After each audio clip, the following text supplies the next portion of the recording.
Welcome to Gatone Memorial Stadium for today's homecoming game between the Vineland High School Fighting Clan and the Clearview Regional Pioneers. I'm Rich Scarpa, your play-by-play guy, and joining me today is Dennis Blau, filling in for Coach Parentazzi, who's a little under the weather and having some tests done, and we certainly send our best out to Coach.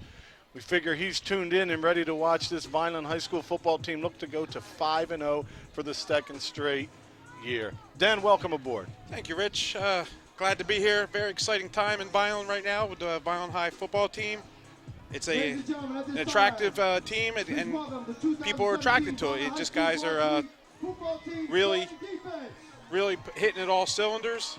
The coaches are dedicated, and it's bringing a sense of football back to this town again. So I'm really happy to be here, happy to be a part of it, and looking forward to a great game. Well, we're going to step away for a second and thank our sponsors who make this all possible. And when we get back, we're going to get into this matchup today.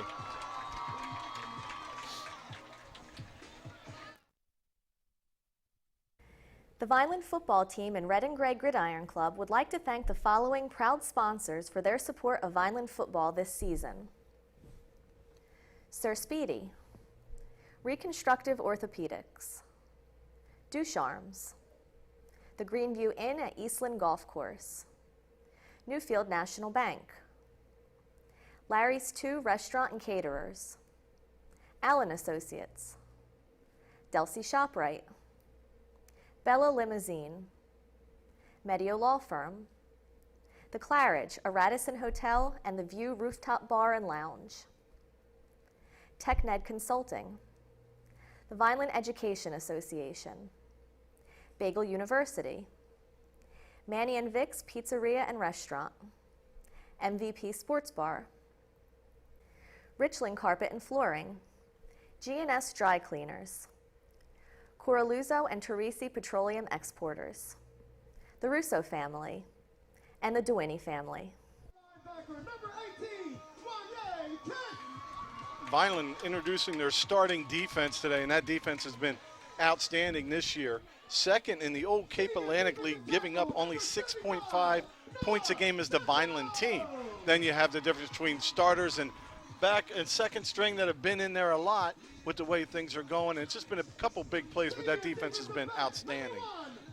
Yeah, I had a chance to spend some time this year with Coach Cliff Smith and Coach Jose Guzman, and these guys are dedicated to this team. These coaches work hard, even in the off season, spending time with these guys, watching how hard they work, you know, to make this work, to make this team hit on all cylinders defensively, and you know, they are playing well.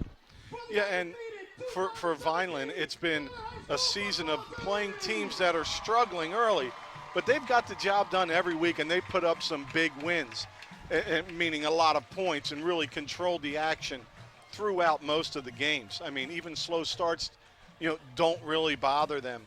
The offense has so many tools, and we're getting a new tool, a new player back, as DeAndre Tall Kennedy, Vineland resident who was out at St. Joe's, is now eligible for the Fighting Clan, and look for him to make an impact on both sides of the ball and special teams. A lot of speed, very good running back, very good D-back, and that just adds depth.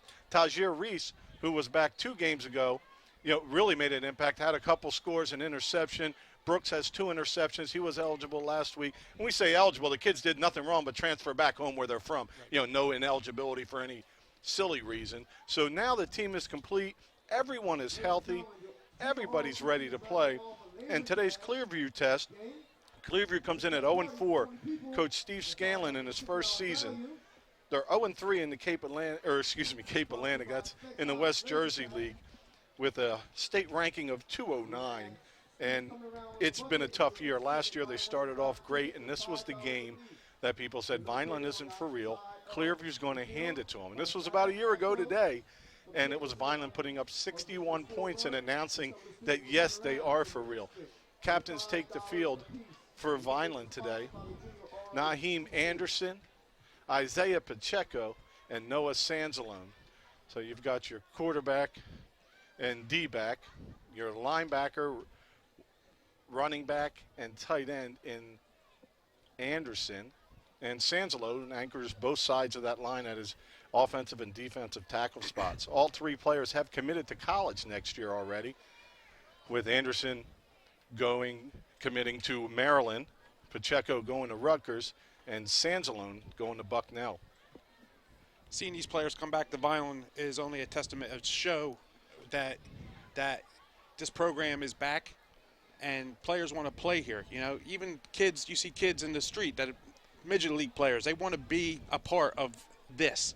And it really feels good, looks good, and I'm happy to see that this city is thriving again as it did back in yesteryear with the football program that we have now. And it's you know, even the old timers like Coach Parentazzi's got to just feel so happy about where this program's going and where it's heading. And that's one of the things about getting up early on teams. You get to see the talent that you normally wouldn't see in a close game. You get to see new kids coming up. You get to see what you're going to have in the future. So the benefits of getting up is definitely getting up on teams big. You're getting the chance to see your talent. Yeah, and the negative and the drawback is you've got guys been chomping at the bit to play this game of football, especially all the seniors, and halfway through the game they're out. Like, even though Anderson had such a great week last week, but with the 5, or 2 weeks ago when we played Cumberland, with the 5 touchdowns, and he's still only I think had 6 carries in the game. Right. You know, and it's great to see the other guys. And when we talk about depth and what's happening here at Vineland, you have an undefeated freshman team, an undefeated JV team, and an undefeated varsity team. Now, granted, the schedule gets tougher from here for Vineland.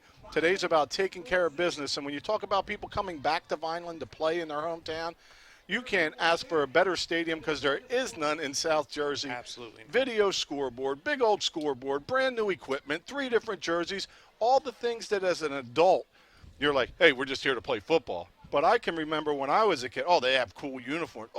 Video screen, all the little things that make this a bigger stage for the players. Right. Absolutely. And you have a crowd showing up to support this team on a weekend basis, and you know, it's an exciting time in Vineland, and I can only say that I can only see more positive things in the future for this program. Oh, and we have also today, as always, with the homecoming celebration, we also have the Miss Monogram, which will go on at halftime. PA announcer Elliot DeShields will take us through that. But we have a list of the participants, and hopefully while we're putting a route on today, we'll have some time to get into that. We have a lot more numbers and stats to go over as we get ready for kickoff. But at this time, it's time for our national anthem. So we're going to step away for a second. We'll be back after the Vineland High School Marching Clan plays our anthem.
And boy, it's great to be back home.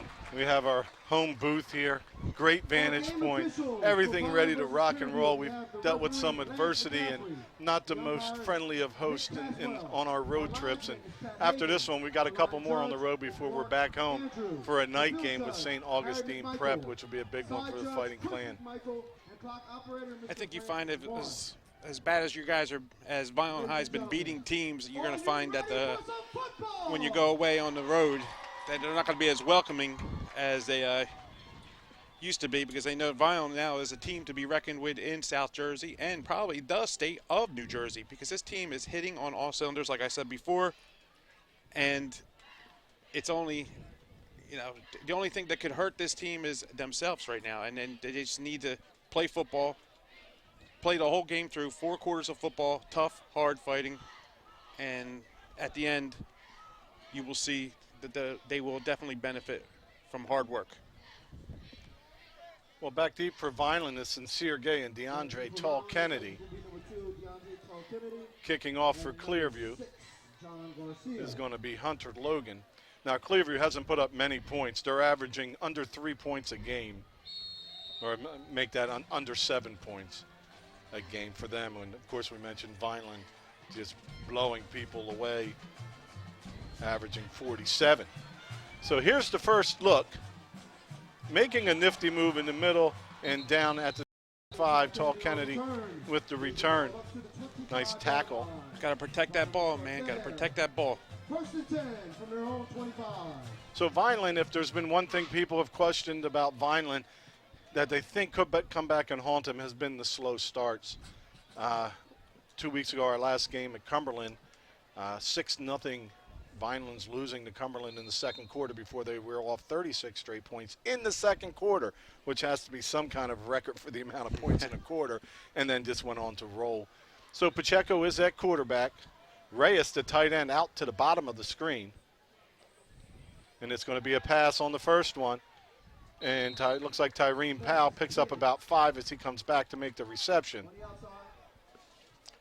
You got to be careful with the slow starts, because if you play a team that has nothing to play for, they're going to play hungry, and they're going to bite at you, bite at you, bite at you. So the smallest mistakes could lead to, disaster.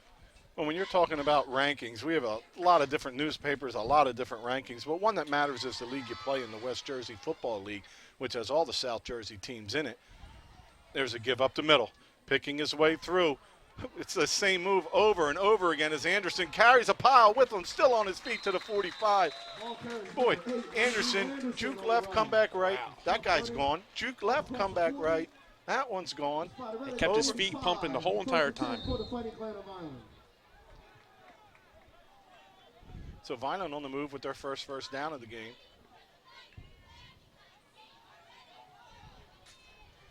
Pitch to the outside. Tall Kennedy with it. Picks up about 4. Oh, excuse me, that was Tyler Reese. So many more weapons now for Vineland.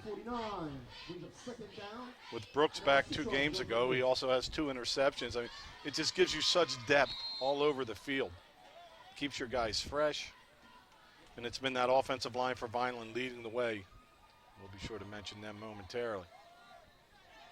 Now to the top of the screen. There's an opening. Is there enough speed? Spun, clung, still on his feet, inside the 30, down to about the 27-yard line. Goes Tall Kennedy. Nice hard run. Nice hard run. Probably picks up 16 or 17. And it's neat to see the different style of running. Like you can almost tell who's who without the number. This Tall Kennedy, it's the leg drive in there. Like everybody's on him. And he seems a little upright, but he has some power in his hips as he pulls forward. Another first down for the Clan as they're quickly getting deep into Pioneer territory. To throw, Pacheco. He has all day. Now he's on the move. He's still looking to float it. He's going deep and just over the arms of his outstretched receiver. That was Wyatt Kent. Kent's one of the players I feel a little bad for. Out last game after an ejection on. It was a strange play. The receiver jumps up, touches the ball, and before his feet hit, we hit him, and we hit him clean. And I don't know how people look at that and have an ejection there. They're trying to say defenseless player. Well, you're not defenseless if your fingertips touch the ball 1/10 of a second before. You're trying to make a play, and you need to get hit. But it's nice to have him back out there. Pacheco now is going to pitch, and the ball's loose, and it looks like Clearview has it. And they do. Number 7 for Clearview, David McCullough, comes up with that one. So Vineland drives but stops. Now for Clearview on offense, it's Bobby Blanchard at quarterback. They have a smaller, undersized line to go against that big front of Vineland, starting out with 58.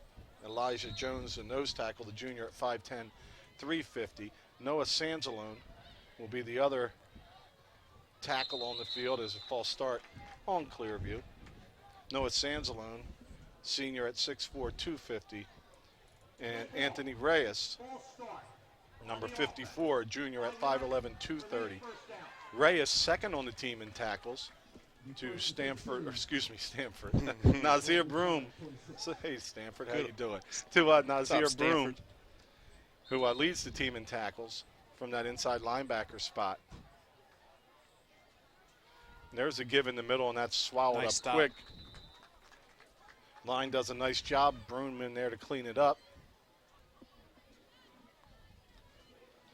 So maybe a gain of 1 is going to be second and about 14. This is where your defense picks up your offense. 4 plays, get them off the field, get your offense back on, let them get some motivation again. And they're going to try to go up the middle again. And plowing around and getting a few yards, but the play initially made by Reyes from the tackle spot, who trips him up, does a nice job extending. So now we're at 3rd and about 9.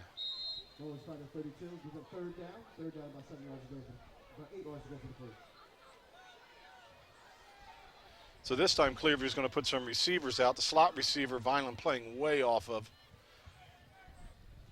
Let's see if Blanchard looks that way, and it's a quick swing pass. And there's a lot of people coming, and first one to get there is Naheem Anderson, as you mentioned, makes a great read on the play. Good job, defense. Good job.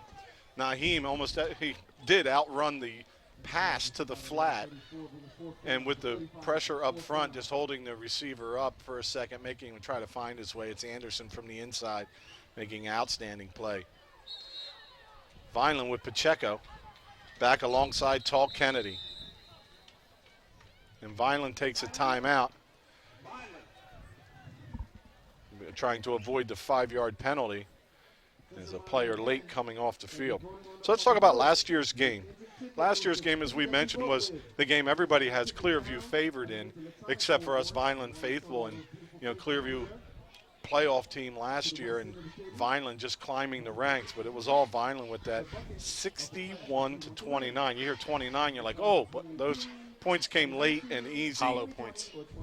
Last year it was Davon Seymour with 183 rushing yards and 2 touchdowns.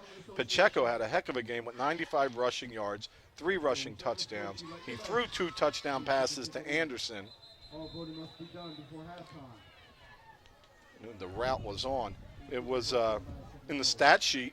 Center Mike Bachma playing some defense had a sack. Reyes had a forced fumble. Kent recovered that fumble. Daquan Cosby, a bad punt. It's short and dangerous and out of bounds, probably right around the 49. Yep. Wow. He's keeping going. I always like to do that. It's like the Price is Right mountain climber game. So that punt doesn't make the first down distance as it's shanked off the side of his foot. So after the turnover, Vineland gets the ball back and just loses about 12 yards of field position on it. If you're Vineland right now, what you want to avoid is like a David and Goliath kind of scenario. You see it happen all the time. You saw it last night in the college game. You saw Syracuse beat Clemson. It was a big win, and it can happen on any given day. You said Davy and Goliath. Davy and Goliath. Hey, Davy. Pacheco has an opening. Cuts to the inside and almost pulls through, but he's pulled through enough for the first down. Hey, Davey. That was one of my favorite things to watch. Sunday mornings. So now we talk about Clearview coming in without a win at 0-4. They've lost some tight ones. Eastern 19-6, Bridgeton 12-6, Paul the 6 17-7. So they're in those games. It was just Timber Creek 45-7 that really put it to them. Now Timber Creek sits atop of most rankings in South Jersey as the #1 team, and their schedule gets easier from here till the playoffs go. So it's going to be tough to knock them off without winning a group championship, but that's the goal, the group championship. There's Anderson, straight run into the end zone, 36-yard touchdown run. You could have driven a Mack truck through that hole, Rich. Great job by the offensive line. Great job. Yeah, that offensive line. We mentioned a little bit about him, but Mike Bachman, the junior center, 3-year starter, number 70. Shane Eckert, 64, been at that guard position all year. 77, Lawton Ardahan, the senior at the other guard spot with Timmy Jones at the right tackle and Sanzalone at the left. Tall Kennedy's coming in for the extra point. It will be a kick attempt. Looks like Robert Aparicio puts it up and through. His first extra point.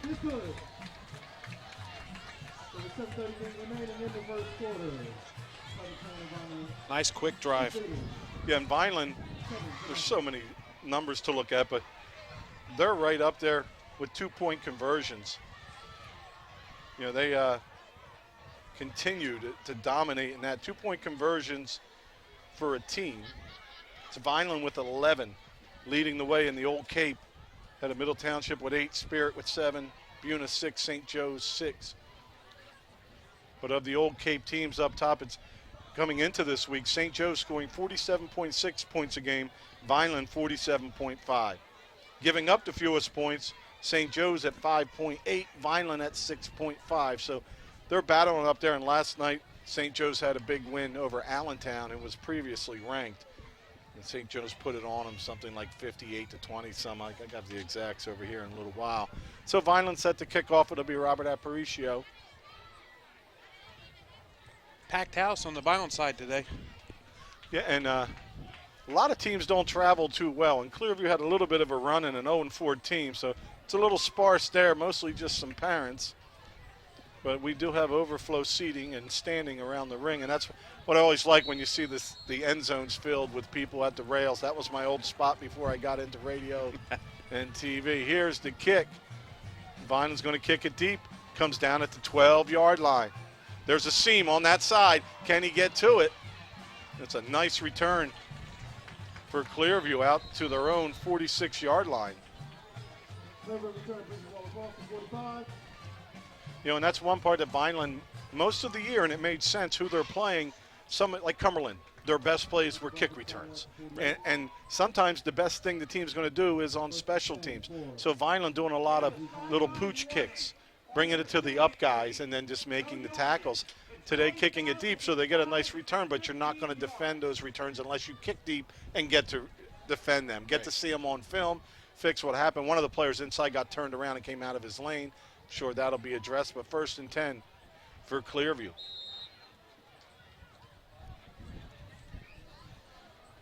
Vineland really, here's somebody's coming over on that motion. They're going jet sweep to the top of the screen and maybe a yard on that.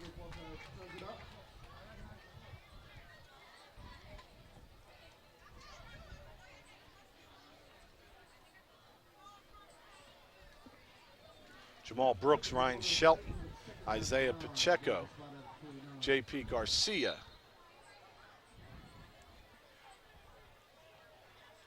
All at the D-back spots. There's nothing there. Nothing. As Reyes swings him down for a loss and then helps him up and wants to do it again.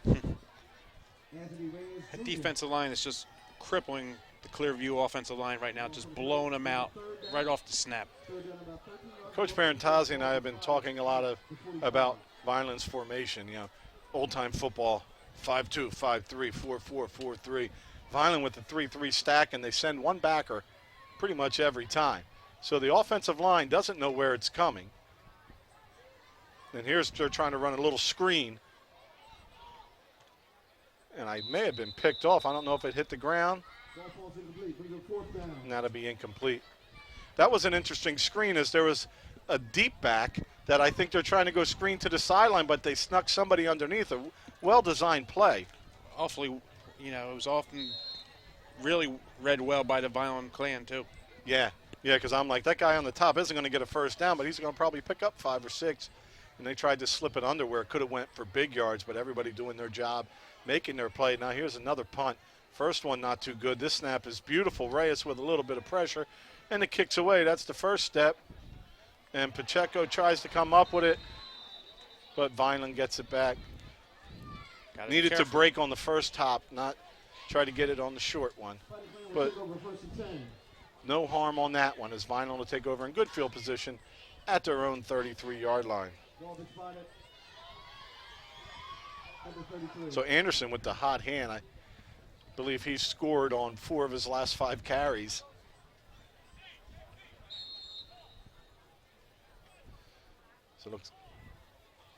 So John Garcia jumping in there. Ken at the wide receiver. Anderson's going to start this drive on the sideline with Tajir Reese as the running back. Vineland with 3 receivers, including tight end Reyes. Bunched up to the bottom of the screen. Tyreen Powell manned up in the top. Vineland spreads them out. And there's the give over the left side. There's Reese. Makes a stop and a cut to the middle. Now some more traffic, and he's finally brought down at the 30. About a 36-yard run. Nice little scurry. Reese really has great vision. He puts the brakes on and picks up about 15 more yards as he cuts to the middle. Caught some nice down the field blocking too. Vineland quickly back up to the ball, and they're going to snap it. There's an open field and a great block by Garcia to get this started. Spinning and finally being brought down after a gain of about 8. Again to Reese. First and 10 again for the Fighting Clan of Vineland.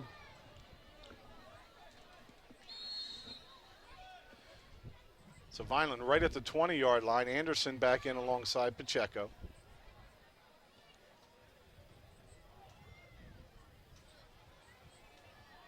This time it's Powell and Tall Kennedy at the bottom. There's a give in the middle to Anderson. Stays on his feet, picks his way through, and he's going to go again. What a run. What a run. The patience and the vision.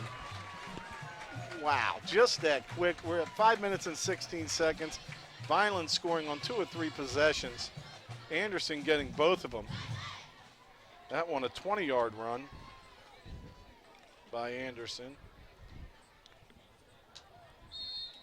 Geez, and all the running backs have some moves and patience. It's like somebody's got a joystick. Stopping and Greif going. with a good snap. Shelton with the hold. Kick by Aparicio is good. So Coach Russo's got to be happy with the 2 drives. You know, it's actually 3 drives, 1 fumble. The next 2 drives you come, you score some touchdowns, 2 touchdowns. But I think the most important thing is the discipline. There's no holdings. There's no penalties, you know, and they're doing a no huddle. They're getting to their lines. They know their jobs, and they're just following through. Yeah, and for Vineland, getting these points in the first quarter, you know, it's important. And now to rep in all these running backs and receivers and to see what you got. Get touches for everybody. That's a different challenge for Coach. I mean, this year the coaching staff has had the challenge of being a heavy, heavy favorite in these first 4 games. And it's going to continue that you're a heavy, heavy favorite. And to do what you have to do, get enough time for your people to stay sharp, but not do too much that you're scoring 80, 90 points, which sounds ridiculous, but there's no doubt if you scored 100 today that you got 10 extra playoff points, they would have 100 today. Like, you know, starters have played 40% of the games. And like you said in the beginning, you know, it's important to get off to a good start in games because down the road the schedule's going to get tougher, and you're going to need to maintain good starts in the beginning of the game to contend with the teams that are going to actually be tougher down the line. So Aparicio to kick again. Squibs this one after the nice return before. And it's taken right about the 30. Return for 10 to the 40.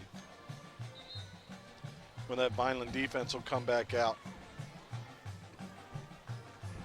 Yeah, Vineland averaging 7 points in the first quarter this year. And hopefully they get another shot to try to even that out. Vineland scoring per quarter, and it's hard to gauge because you're doing a lot of different things. You're usually up big. 7 in the first, 21.5 in the second, 15 in the third, and 8 in the fourth. Clearview yet to score in the third. So the quarterback's going to keep it. He gets around Jones, but not much further before Broom makes the tackle.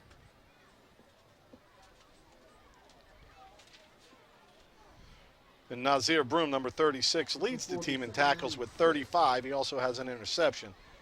Anthony Reyes, second in the team with 30 tackles from that defensive tackle spot.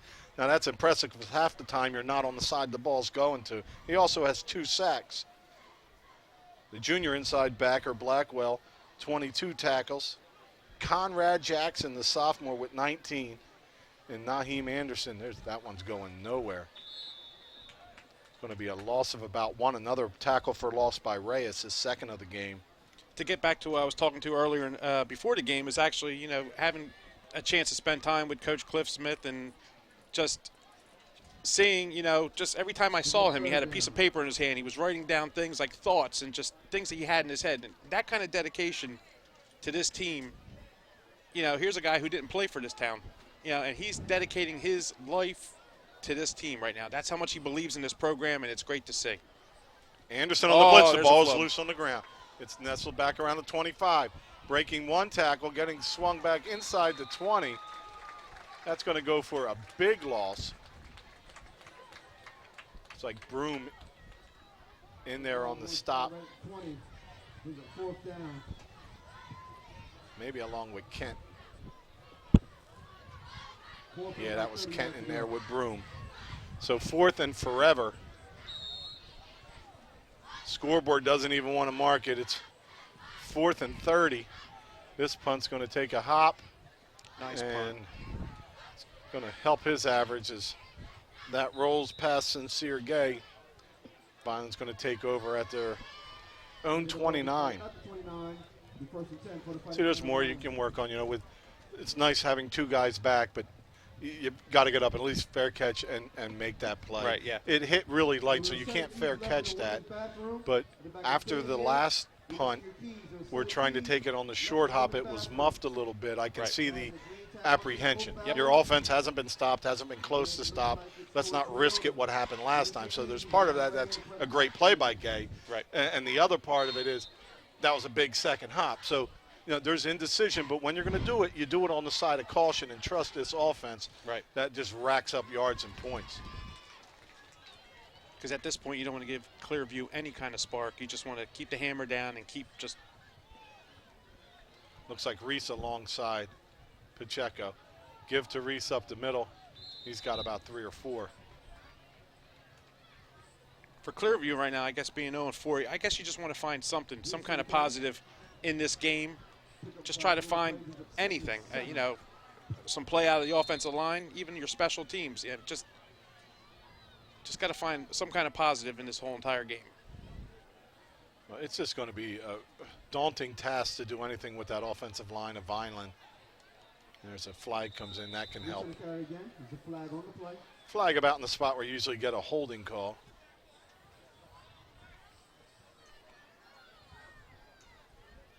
This is a hold against Vineland.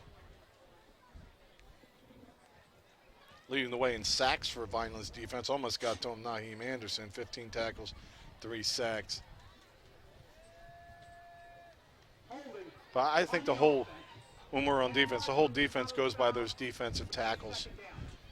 Sansalone and Reyes. If they're doing the job of 2 guys.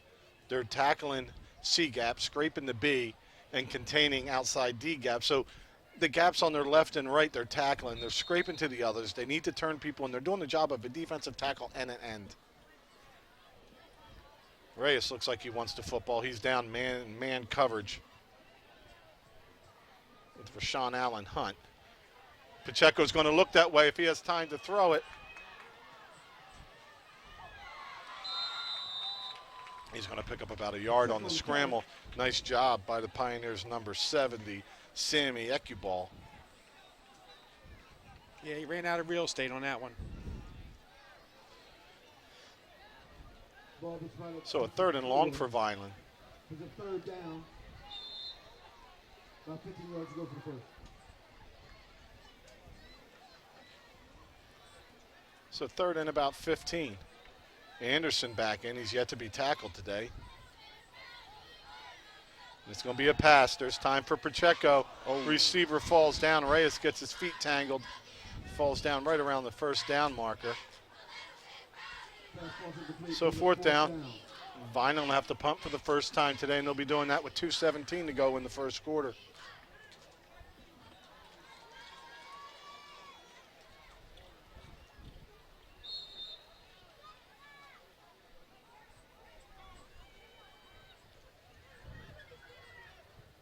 There's the extra play. I was just counting. It's weird how you can sense just one less helmet. And Vineland's got their 11. Snap is good. Line drive kick. Can it get by? Fielded at the 45. Making a couple nice moves and finally hit hard and brought down by Anderson at the 50. That nice move got you 5 yards, but it got you a thunderous hit by Anderson. Hammered. It's good to see the Vineland Midget League out here today in full force supporting the Vineland team. Anderson, 6'2", 220, and we don't have size, year, height, and weight on our rosters up here. As Clearview has not provided those, but really a big size mismatches. That's floated, tipped, nice and intercepted. Here comes Brooks. 3 interceptions in 3 games. Jamal Brooks with another pick, giving him 3 on the season, 1 for every game he played. And he has a lot of time here in Vineland with 1:54 to go in the first quarter, has another chance to get a score.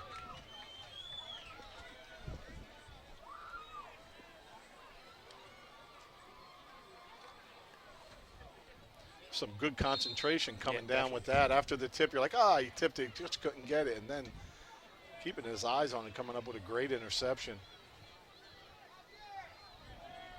Ray is spending a lot of time. The tight end split out as Vineland's offensive line can handle the rush on their own. They do an outstanding job. Here goes Pacheco. Looking for a block, and he gets it. And he's wrestled down after a gain of about 12 or 13. I believe that was DeAndre Tall Kennedy making that block. He or Anderson up in the middle there, trying to catch a pass, and then sees the run and turns around. And it didn't look like it took much to knock him off his feet, but opened up that running lane.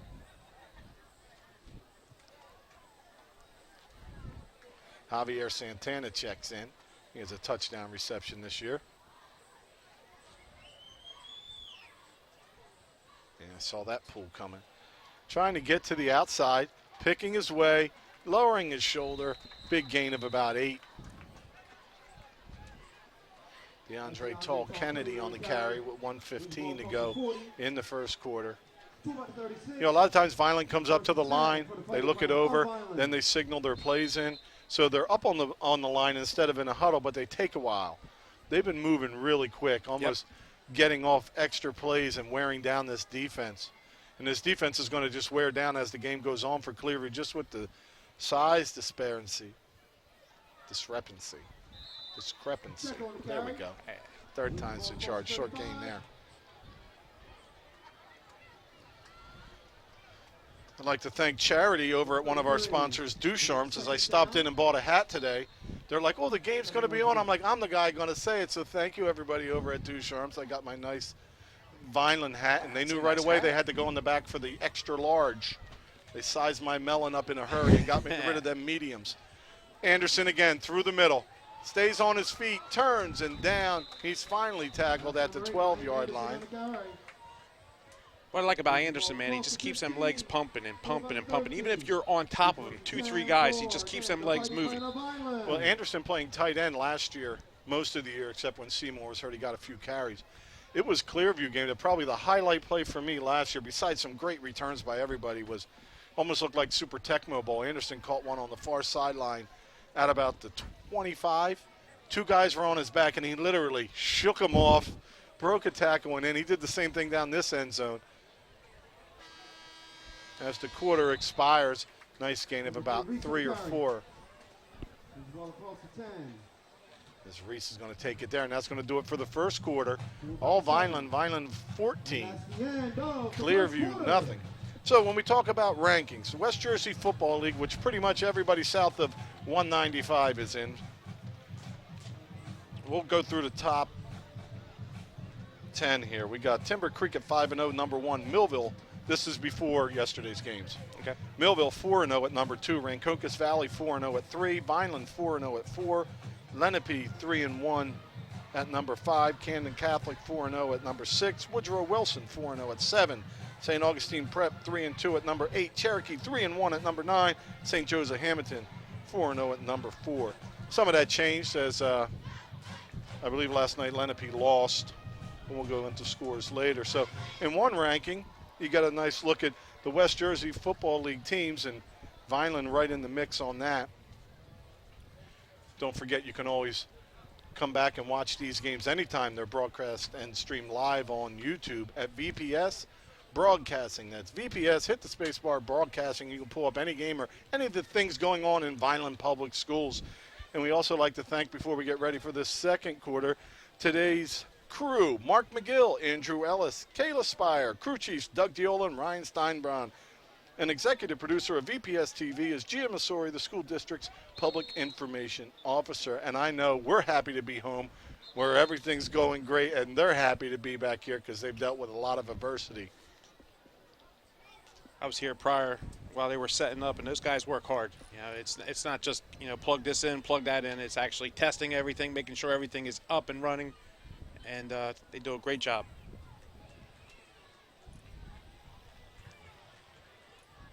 A little hold up there as the officials confer.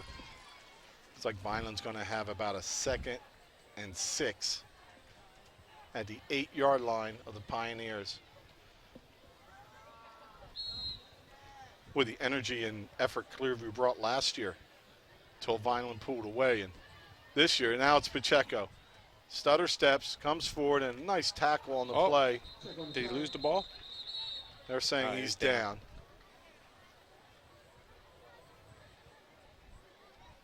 Missed a number on the tackle, but a nice job. Could have been cornerback Rashawn Allen Hunt. And the reason it was a nice tackle, he's finally, the defense is hitting somebody below the knees or at the knees and tackling them, because you don't have the size to knock the Vineland ball carriers over.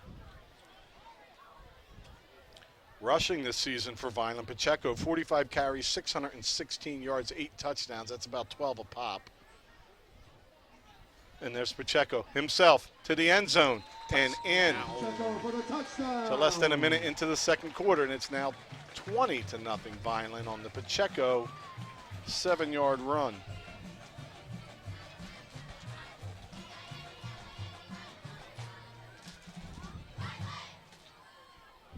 That's a nice fake there. Yeah, it was. Pacheco's such a workhorse, man. You could just... And programs have kids that work really hard on the field, work really hard at practice, work really hard being a spokesperson for a program. Here's a nice snap. This one's high and floating over and good. Aparicio's kick. Good again. You have guys that are good leaders. You have guys that you need so much from. And it's all together in one. I can remember Pacheco's freshman year when Isaiah came in. Pretty much anytime I saw Coach Russo at a midget field or at a banquet, the voice of the players was Isaiah, and Isaiah has stuck with his coach, and together they've accomplished some really great things at Vineland. Of course, there's a ton of other players, but you know, you do have to signal some out, and the responsibility of being able to communicate, go down to the midget league field as the Vineland High QB1 and talk to players about what it takes. If Isaiah doesn't handle the work in the classroom, on the field, with the coaches, with the public, the opportunities that he's had wouldn't open up. Right. And he's just shown that, you know, if you do the next right thing is going to happen. And him sticking with this program and sticking with Coach Russo and showing the way for anybody that's going to follow him, you know, even at this level, even the level, you know, the midget level, you know, these kids are seeing Isaiah Pacheco. He's a hero. He's a hero to the younger kids, and that's what we needed in this town, is somebody to say, okay, this is the way it can be. Follow me and watch me. And all this the senior offensive line and everything else. And guys are coming back. And it's really a tough decision for guys like Brooks, Tall Kennedy, and Reese to transfer back to Vineland and have to miss some games in your senior year. I mean, that's rough. Tall Kennedy, a junior, the rest seniors. Nice tackle on that return out to the 34. Last thing a high school football player wants to do is miss games. Yep. Then only thing worse than that is when you're finally able to play, that you're putting a whooping on somebody and you can't play in the second half. Yep.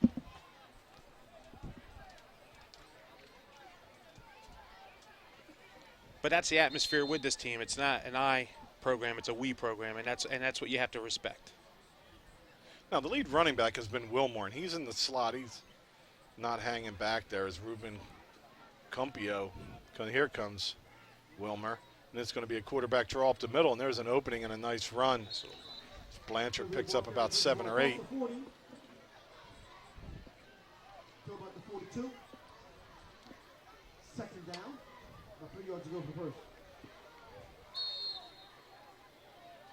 Sitting here right now, for the life of me, trying to remember who our homecoming queen was when we were in school.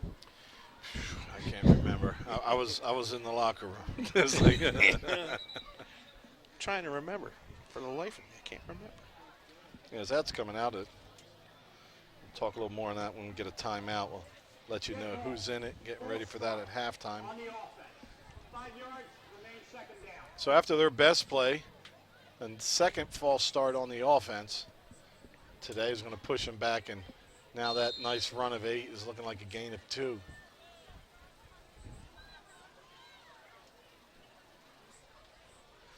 They're going to run the same play, and Reyes from behind spins him, but he gets up, pursued again, swarming D, tackled for a half-a-yard gain. Nice job by Reyes.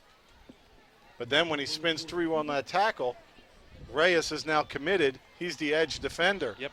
And sure enough, corners and backers fly there, and that's what enables Reyes to make these tackles is you can commit a little bit, About 7 yards to go for and first. you have nice support by your backers and D-backs. Flag on the play. Maybe the wideout too close. Dead ball. Encroachment on the offense. Yeah. 5 yards, remains third down. That was the wide receiver at the bottom of the screen. Number 1, Ruben Cumpio. It's real easy to get set. You ask the official, and he tells you. He didn't ask, and he lined up off sides. It's kind of like being rude. It's like, hey, I'm on, I'm off, and then he gets you set. But when you don't ask him and you're wrong, it's going to tell you about a big pressure by Anderson. Nice sack. Drug down for a big sack. That's going to be a loss of about 10. Clearview just looking for some kind of momentum, just looking for some kind of positive in this first half. Loss of 14. Dan. 2 penalties on that drive, just shot themselves in the foot. So one good punt. There's a nice punt this time. It's going to come down at the 45. So about a 38-yard kick. Not returnable, which is also important.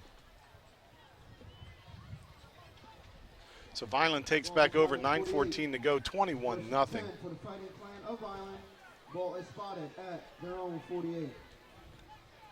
So for Coach Russo right now in the offense, you just want to see if there's any wrinkles you can add into this offense, try something out, see what works, what doesn't.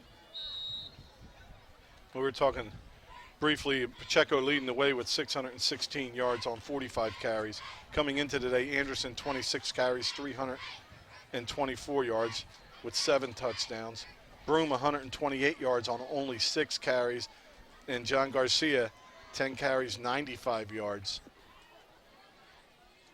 Pacheco to throw. It's complete to Powell, who dives forward for the first down. And he did exactly what I was just going to say. Now is a good time to start working on your passing game. Getting Pacheco, some confidence in the pocket, getting your wide receivers some confidence in catching the ball. I mean, you're up 21-0. I mean, it doesn't seem like you should be passing the ball. You should be running the ball, but right now is a great time to work on your passing game. And Tyreen Powell, the sophomore, at 6'4", 185, having a great season. I believe he has the most receptions for the team. There's a give up the middle, making a couple miss.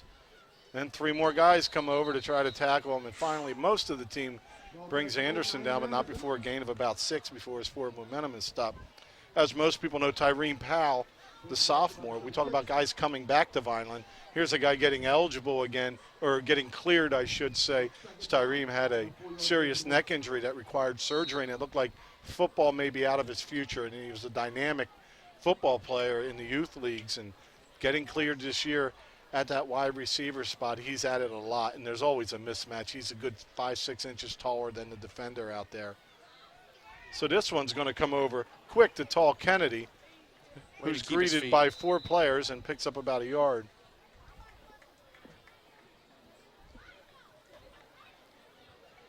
So third and about 3. What I like about Anderson, every run he has, it's not just one guy taking him down. It's just not 2. You know, it's usually like 4, 5 guys to bring him down. So that just shows you the brute strength he has, the determination to keep his feet moving. When we talk about the offense, Coach Volpe, the offensive coordinator, in the beginning of the year, there was a lot of stretch and zone plays going to Anderson where he was moving laterally. That switched, and now he just goes forward. As just going forward for the first down there is Tajir Reese. But in the beginning, Anderson was parallel to the line, and it didn't let him get started. And that's changed in the weeks that have come after, where he's moving forward, where he runs trap, dive better than anybody else. He hits it quick. He's tough to bring down. And I think the play calling has suited his abilities. Now, for Coach Volpe, the coordinator, and Coach Russo, the head coach, getting plays in for these dynamic backs you have, because they're all a little different, as just bullying their way forward for 5 yards there on that carry. Prior to that play, that first down was definitely brought to you by the offensive line, because they just blew Clearview right off the line. And, 3rd down and 3 is not an easy run play, but the offensive line blew them out, and they got that first down. Here they are, driving the ball down the field. And just picking their way through the middle at will, picking up 4 or 5 on most carries. Because you know as well as I do, no run is successful without the boys up front. Tajir Reese with those last 2 carries, setting up a 3rd and short. Anderson comes back in at the running back position.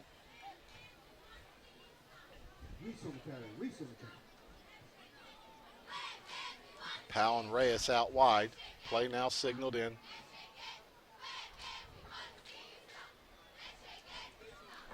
Interesting, looks like Kent, the wide receiver, in at the slot. Hop, skip, and a jump, and a first down. Getting just what he needs. And even when the offensive line doesn't block as well on a play, you have a running back that can just stop, juke, get, and pick up that first down. So, it all works hand in hand. It's all playing the tape forward. Just everything doesn't have to be right every play. Just do the right thing, hold on to the ball, and get that first down. Pacheco to throw.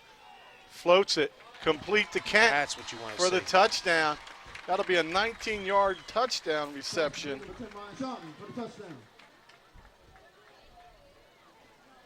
That's what you want to see. You want to see your passing game. Because Vineland can run the ball, and it's no secret. Everybody talks in the city, they don't, the passing game. And it'll come, because the running game sets the passing game up. And prime example right there, you hit a guy in stride, touchdown. Another kick is up, and another kick is good by Aparicio. Very good. I stuck with Kent. I thought it was Kent. The PA announcer had a little different, but it was Kent. 5:31 to go in the second quarter. It's Kent's first game back from suspension. Suspension that Coach Russo, Coach Parentazzi, everybody that saw it was baffled that it was called. And there's another senior missing a game for silliness. It would have been silly to call a penalty on the play. Right. Yet alone an ejection. And we spoke about that, that night, and it was just not good, So you deprived a kid of a game in his senior season. A lot of times that's 1/10 of your season you're missing, Yep. yet alone the half of the other one. Yep. That's 15% of your season for making what I call a highlight great play. That's one thing about this team, man. There is discipline, and it's from the top to the bottom. They are disciplined. There's no fooling around. There's no joking around. There's really seldom bad plays or just personal fouls. I mean, this team is a disciplined team, and that hit a kid with a suspension like that on a play like that, it's just. Well, for Clearview, I think their school started in the mid-'70s. This is only the second time they've played Vineland, being a former Tri-County team. You know, no real crossover games there between Cape and Tri-County. This is a short one, going to drop down on purpose, a short one at the 28-yard line. And there's a big hit. Nice. Stood up and staying on his feet. Gang's all here. 35-yard line, Clearview will take over. So only the one game last year was the first time the two schools met. And every 2 years, the West Jersey League will realign. So next year's schedule, of course, wouldn't have Clearview on here. We should be picking up the Lenapes, the Shawnees, the Cherokee, Rancocas, and get bunched into a group like that. And that's the way it should be. You should be able to see different teams year in and year out. Well, the PowerPoints are the concern for Vineland. You get 6 points for a win, plus whatever group they're in, you get that many. And for every win they have, you get 3 more.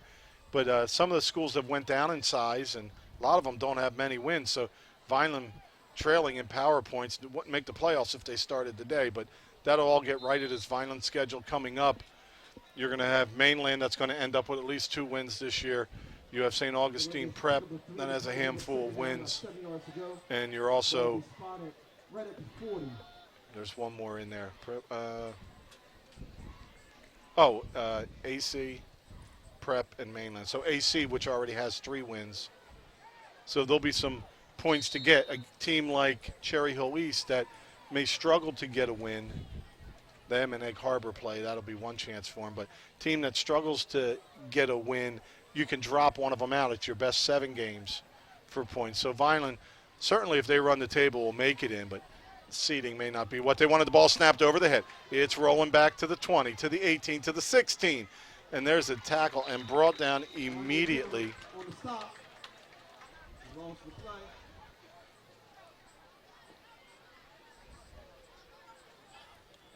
I mean, as the coach of the Pioneers, you hate to see things like that go wrong because it's tough to keep the team interested in this game when you're down 28-0.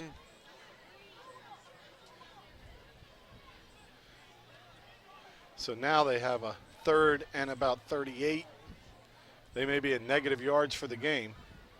And they're just going to run a draw up the middle and get a few yards back as they get to the 21 before they're going to have to punt with 3:48 and running on the clock. So Vineland's defense has done a job today. Not sure if Clearview has a first down. I think the closest they came was a couple series ago, and then the penalties came in. Now it's a line drive kick, and it's fielded at the 48-yard line. And nowhere to go as J.P. Garcia's, it was John Garcia. He's going to be brought down as great defense. Garcia takes the line drive, tries to head to the bottom of the screen, but it's too much pursuit by Clearview. But all that, you're like, oh, not a big return, but he got it. But that was the big thing. Garcia doesn't catch that line drive. Right. It rolls another 25 yards. Yep. So just by getting it, you've saved 20 yards at least. 49 of Vineland. I've always said that, punt returns and kickoff returns is a fine art, man, because you got to know when to catch the ball. You got to know when to let it go. When to get to your return side, when if it's on the outside of the hash, you're going to take it straight up. But right there, Vineland with great field position starting at their own 49, 3:17 to go in the first half, which has been all Vineland. Pacheco to throw. Floats it complete. Gain of about 5. Pass is completed. Looks like DeAndre Tall Kennedy comes down with that one. Second down. Second about 5 yards to go for the first ball. Be spotted. Going to look at Coach Cliff Smith on the sideline. He's got to be pleased with his defense today. He's never pleased. He always wants more out of his defense. That's what I love about him. He demands the most out of his kids. Pacheco to throw again. He's got a short receiver crossing. He decides to float it late into trouble. Pass attempt falls incomplete. He had all day to run on that. Brings up third down. It looks like Vineland working on their passing game right now. Yeah, it's a good idea. So third and about 5. Coming into today, Pacheco 18 for 30 for 316 yards and a touchdown. Ryan Shelton also has a touchdown, a sophomore quarterback. Give to Anderson through the middle, gets the first down. Ball carries number 8. Nice tackle is coming in and hitting him low and falling forward for the first down. I think I have old eyes, Dan. I can hardly tell these numbers. Vineland's just give me trouble when they wrinkle up. Right. Clearviews, oof, Yeah, it's white on gold. Gold on white. they need like a black trim on there. It's a little Yep. thicker. So 1st and 10, Fighting Clan. Just over 2 minutes to go at 2:08 and running. Pacheco to throw. Completes it to Powell, who dives forward for a first down. Deja vu all over again as the same completion to Powell. He dives forward and extends for the first down. Coach Russo working on that passing game. Second down. Boy, and that's a mismatch all day long with Anthony Reyes coming out of that tight end spot and going out wide. Reyes 5'11", 230, probably one of the stronger players on the field going against safeties and D-backs. There's a give up the middle. Hard run, first down, gain of about 7 or 8. Tell the offensive line is really, really playing well. I mean, that was a nice big hole for him to run right through. That's what I love about the access to game films where you have the end zone shot. Right. And you can just see, because, you know, up here you can see all as a whole, but sometimes when you see it from the end zone, yeah. you're like, oh my gosh. Yep. So 150 in running. Vineland looking to add to their 28-0 lead before they go into half.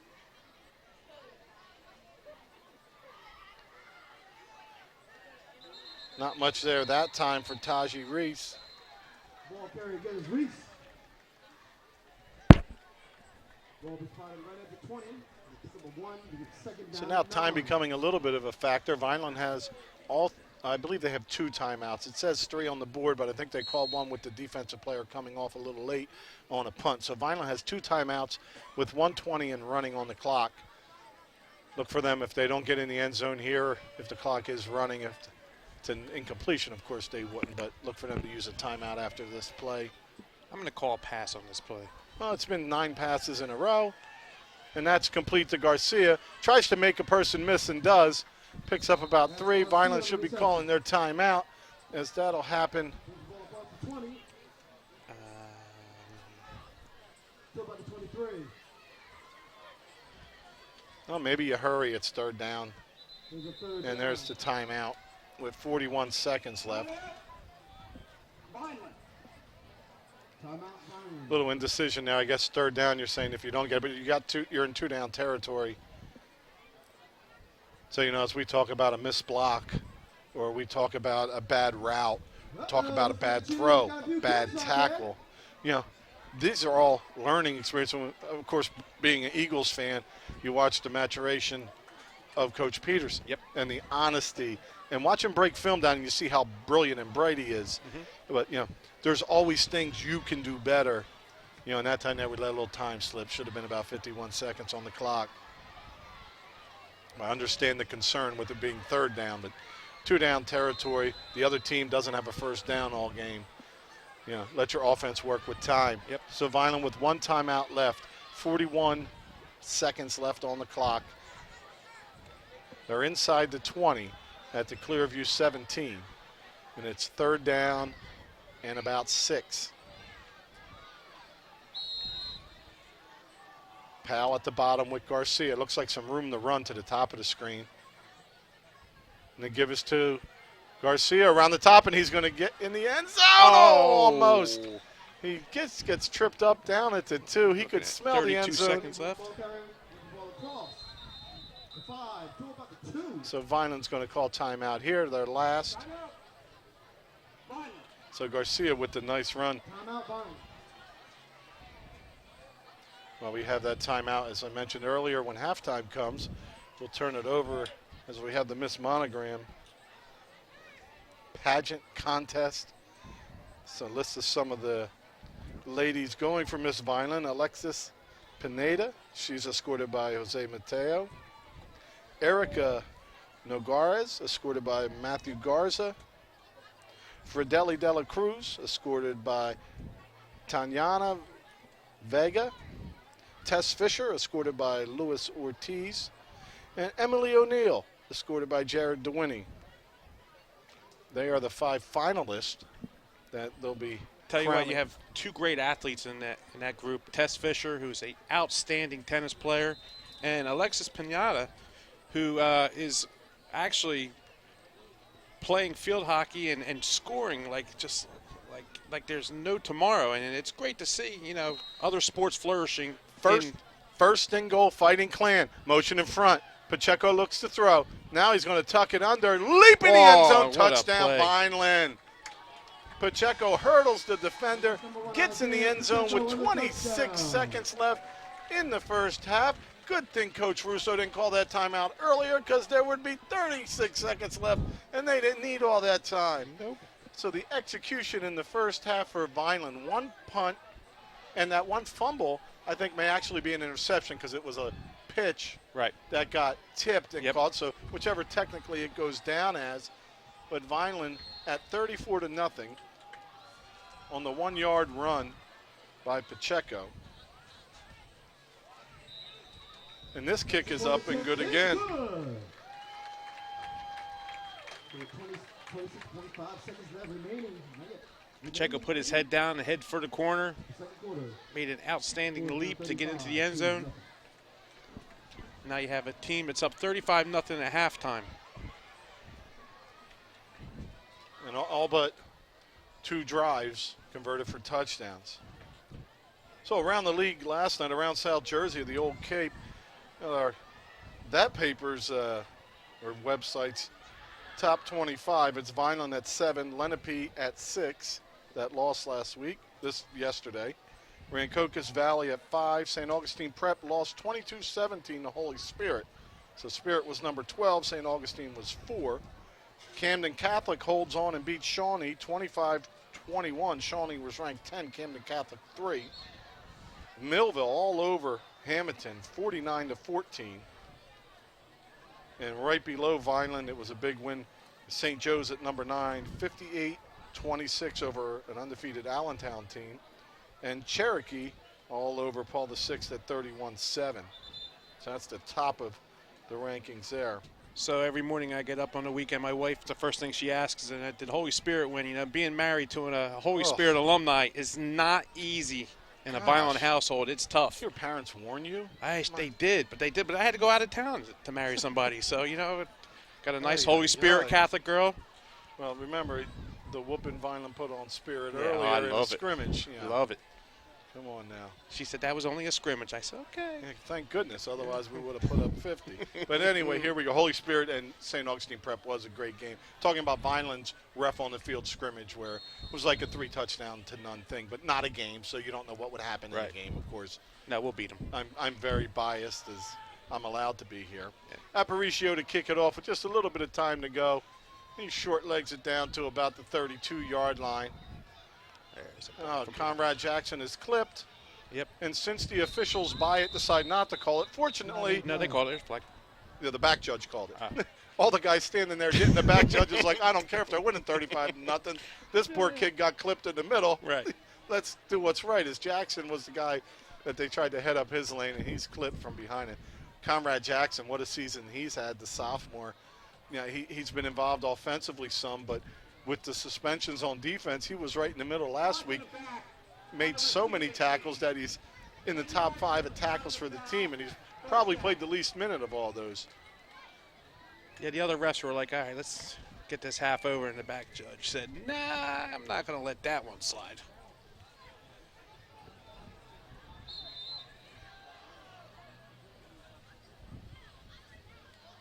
So quarterback's going to take it through the middle, has an opening. Shelton there stands him up, brings him down after a first down. There'll be 11 seconds left. With a little 8 of the face mask. I'd say. So it's about time somebody missed something our way. And there's our first down. Yeah, on a soft coverage by Vineland. And right there, Reyes gets put upfield a little bit. Tackle for another first down, but time expires. The first half has been all Vineland. 35-0 Fighting Clan as a Vineland player. A little slow to get up. Halftime score, Vineland 35, Clearview nothing. That's Reyes a little banged up as the officials and the coach. I think the officials said, all right, 15-minute half. Well, not today as we get ready for a Miss Monogram crowning. Let me just take you through the scoring plays in that first half, and we'll turn it over to the band. Miss Monogram, MPA announcer Elliot DeShields. Vineland started off with a 36-yard run by Naheem Anderson into the end zone. Robert Aparicio's kick was good. Next, let's do Anderson one more time. A 20-yard run for Naheem Anderson. Gives him 7 touchdowns in a game and a half. That's a heck of a run. Aparicio's kick was good. Next drive capped off by a 7-yard run by Isaiah Pacheco. Aparicio kick, good. Then we had a 19-yard reception for Kent from Pacheco. Aparicio's kick, good. And a 1-yard run for Pacheco as he leaps over the defender in the corner to put Vineland up 35-0 once Aparicio's kick went through, and of course it did again. So 35-0, all Fighting Clan. 2 first downs in the first half for Clearview, and they came on the very last drive against a prevent defense. Rich Scarpa for Den Blau. We're going to step aside and turn it over to the field activities.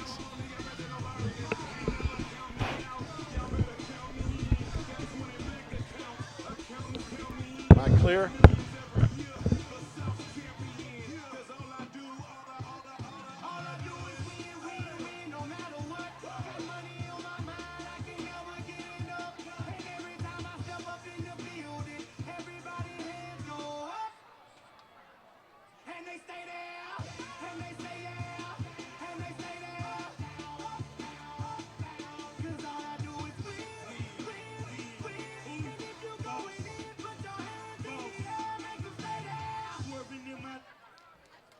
Let's hear it for the Vineland High School cheerleaders.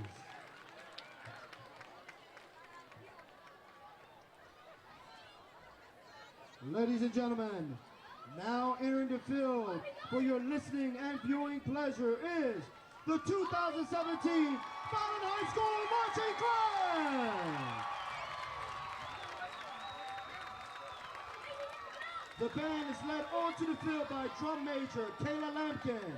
She's assisted by band captain Coy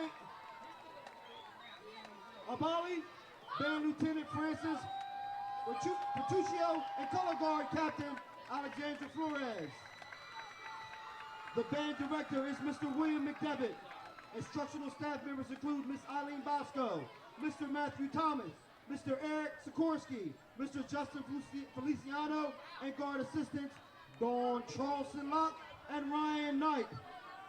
During the second weekend of September, the band participated in the New Jersey State Firemen's Parade and came home with first place honors for the 3rd year in a row. Last Saturday, the band took top honors at the Millville Cavalcade of Bands, outscoring 11 other bands from New Jersey and Delaware. Now the band invites you to sit back and watch for the infection.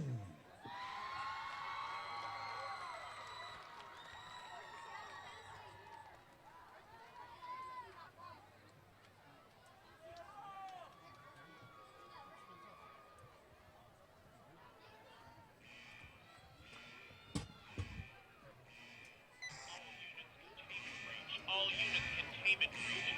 Patient 0. Attention please. Attention please. This is a public service alert. This morning, there was a leak detected at the local hazardous waste facility. There is no reason to be alarmed.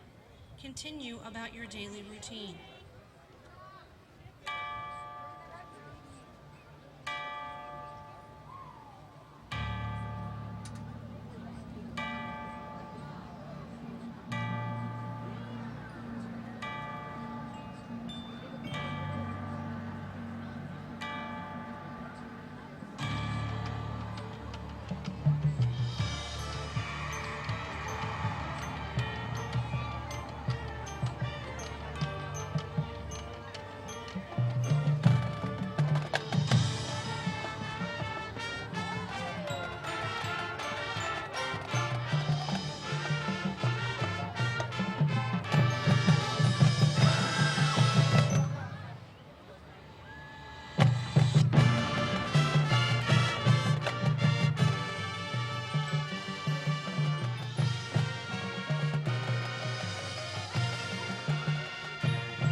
designated holding areas. As a precaution, we are asking everyone to stay inside with doors and windows closed. If you must venture out, do not cross the safety barricades.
Nice round of applause again for the Vineland High School Marching Clan.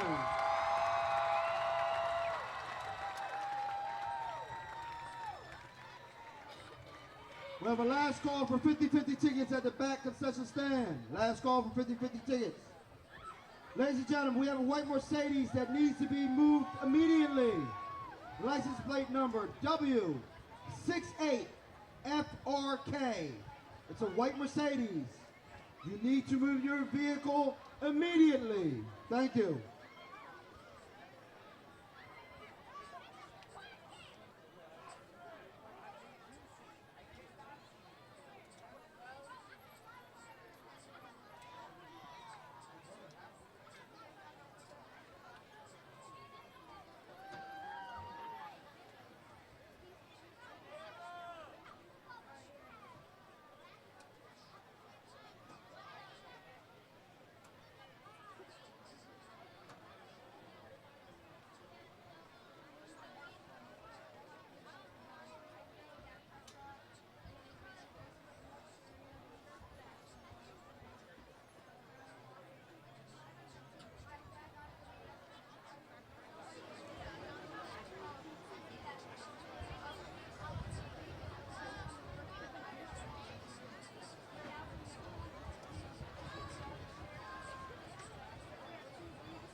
Ladies and gentlemen, at this time, it's time to find out who will be Miss Monogram 2017.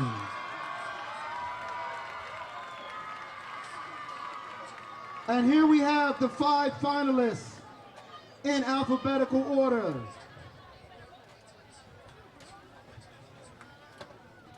First of all, we have Fridali Dela Cruz, and she is escorted by Tatiana Vega.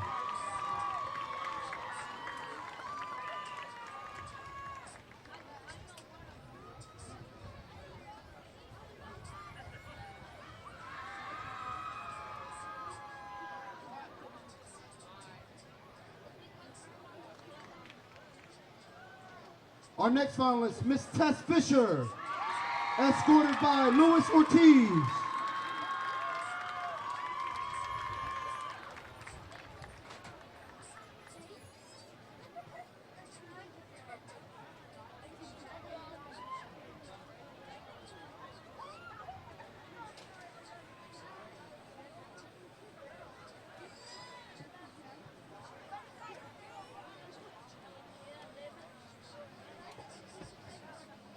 Our next finalist, Erica Noguez, escorted by Matthew Garza.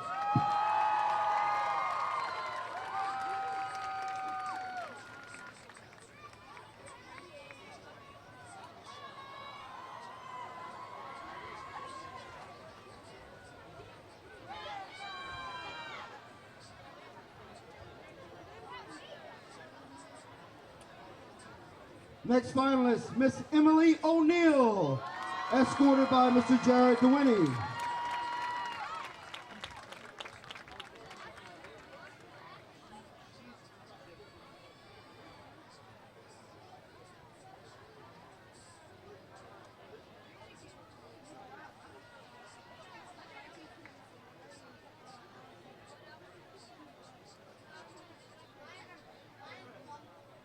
And next we have Miss Alexis Pineda, escorted by Jose Mateo.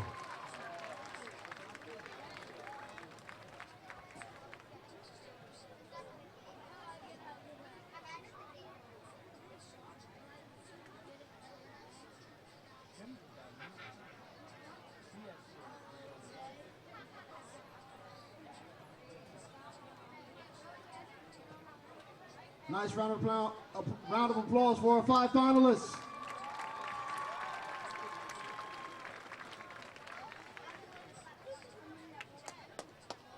And here we go.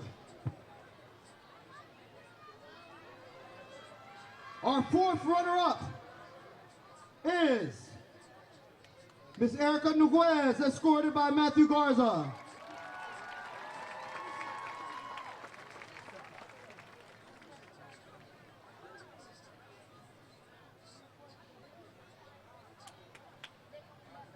third runner-up, Miss Emily O'Neill, escorted by Jared DeWinnie.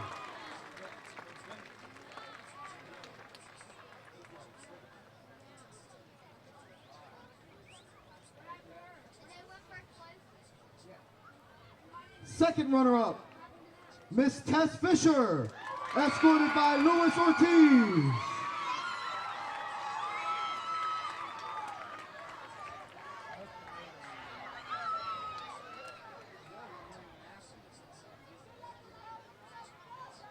Our first runner-up, Miss Alexis Pineda, escorted by Jose Mateo.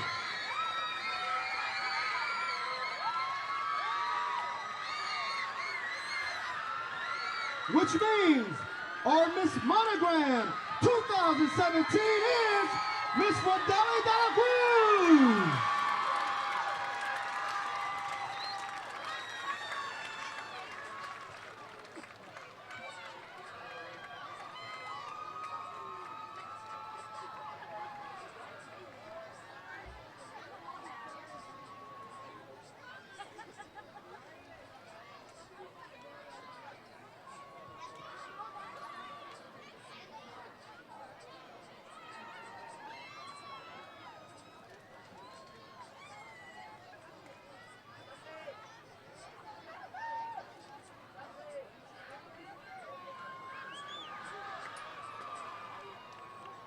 Another round of applause for our finalists and our Miss Monogram 2017, Miss Fidelia de la Cruz, who was escorted by Miss Tatiana Vega.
At this time, everyone please rise for the playing of the alma mater.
I'm ready when you are. Den, can you hear me? I can hear you now, Rich. Oh, cool. So great. Den couldn't hear me till you were ready, and then everything turned back on good. So.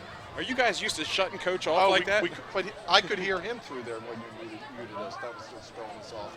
But we're good to go whenever you want to count us in. We're ready. Okay. Again, just a reminder again that the ROTC is sponsored the Laser Tag Party.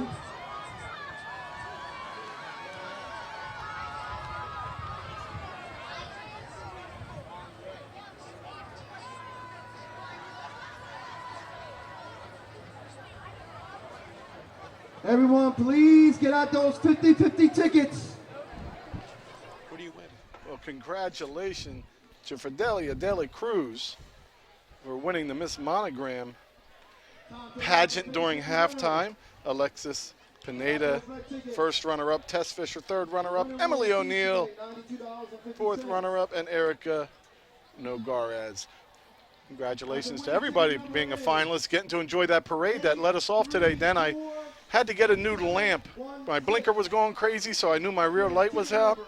So I sat right in front of one of the auto stores waiting, watched the parade, ran in, had a screwdriver, got that. It was I multitask, which is a rarity. You're like Mr. Fix-It, man. But a wonderful parade is all four classes were represented in it, some of the clubs at school, and, of course, the parade of Miss Monogram contestants. But let's talk about a little football now as Clearview and Vineland come back to the field. In that all Vineland first half, see how long Vineland goes with all their ones, and then it gets crazy when we factor other people into the game. But I've been talking with Coach about these game films I'm seeing, and we always say, oh, my gosh, Vineland, they have some athletes. They got some big linemen. They got some players. Well, the players come here with some ability, but it's the level of coaching, and it always reflected to me when I was a freshman head coach. All my midget football players thought they could outrun everybody to the edge. And they were still so much faster than everybody, but defenses are better as you get higher up into things. And it's about coaching these players and giving them opportunities to make the plays. And it's just been done outstanding. That's Coach Dan Russo, the head coach, in his fifth season, right now at 20 wins and 24 losses. So he's looking to even that up after taking over a floundering program that averaged about a win and a half a year for like ever. And just done an outstanding job turning it all around. And, of course, Coach Russo will be the first to tell you couldn't do it without the kids, the support of the community, and these coaches that have been together for quite a while now. I mentioned Coach Russo, the head coach. Cliff Smith, the defensive coordinator. Jason Volpe, the offensive coordinator. Jose Big Goose Guzman, the defensive line coach. And then? Sylvester Shefalalio, the offensive line coach. Chris Viso, quarterbacks coach. Jim Eccles, special teams coach. Paul Longeren, freshman head coach and offensive coordinator for the freshman team, and Jason Dorsey, freshman defensive coordinator. So I've worked on with two different coaching staffs when I coached football here at Vineland, and the continuity of the whole staff. I've been on staffs that a lot of people were friendly and got along and were good friends, but the sharing of information, sometimes if you're too close to somebody, you don't speak as much as you should. I've been on coaches that had not good communication, but right here, these guys have a goal, and the players are just pieces that are on the board now that they love and care about and want to succeed. But this program is being built at all levels to have us with a very good football program here, hopefully for a long time.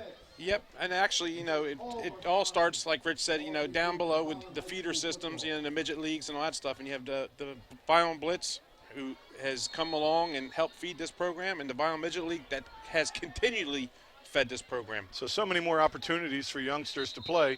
Squib kick, and that's going to be blown dead. Looks like offsides on Vineland. They got a little bit of a head start. And what you have on this team with coaching is a balance. You have old school guys who went to Vineland High, who wanted to see this program flourish. Didn't like to see where it was at. Dan Russo came in and said, listen, let's refigure this thing. Let's work on this. Then you have coaches on this team that had nothing to do with Vineland. And they're as dedicated as the guys that were from Vineland, and that is a wonderful thing to see. The continuity, like you spoke about, they're friends, but they respect each other, and they'll call each other out on whatever they think is right or whatever they think is wrong. So that is great balance on a team. And that speaks a lot to Coach Russo, that his ears are open to his staff, and together they come up with these game plans. We've watched the evolution of Coach Jason Volpe as an offensive play caller, and it's just better and better each week, each year. Hit real quick, drop down, nowhere to go. Initial hit by number 14, who's not on my updated roster here, but initial hit by him. Looks like an underclassman coming in and making his first varsity tackle. Vineland does have some of their freshman players dressed today. So you can spot some of the underclassmen with the stripe on their shoulder that isn't present on the varsity players' uniform. So, see, and that's important because these younger guys are going to feed this program, make this program stronger and stronger. High snap. Quarterback's going to take it himself. He tries to break out of a tackle of Sansalone and does, but then Reyes from the other side with another tackle. That's what I talked about earlier before the game started, you know, getting up in games and being able to throw in the freshmen, the sophomores, to see what your future is going to look like, what fits where. And you know what? You might find that standout kid, you know, as a sophomore and say, hey, man, I can use this kid at this moment, at this time, and I can rely on him. So 2nd and 9. Blanchard going to throw it. He floats it out ahead of his intended receiver. It's going to fall harmlessly incomplete. So it looked like the player diving for it may have landed on his shoulder, and it looks like he did. So he's a little banged up on the shoulder. So around the old Cape Atlantic teams coming into this weekend, it was Elijah Gray from Holy Spirit, the sophomore, with 102 carries for 883 rushing yards, leading the way with 13 touchdowns, averaging a whopping 8.7 yards a carry. But right behind, coming into today, Isaiah Pacheco, the number 2 rusher in the old Cape, and he's done it with only 45 carries coming into today for 616 yards, with 8 touchdowns coming in today. He's averaging 13.7 yards a carry. Got a player down for Vineland. Well, Vineland also. It's a little late dropper. Naheem Anderson comes in at number 10 rushing on the year. So number 10 out of all the old Cape Atlantic teams, and Naheem only has 26 carries.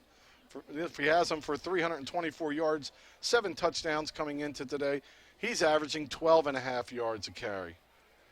So nearly 14 and 12.5 yards.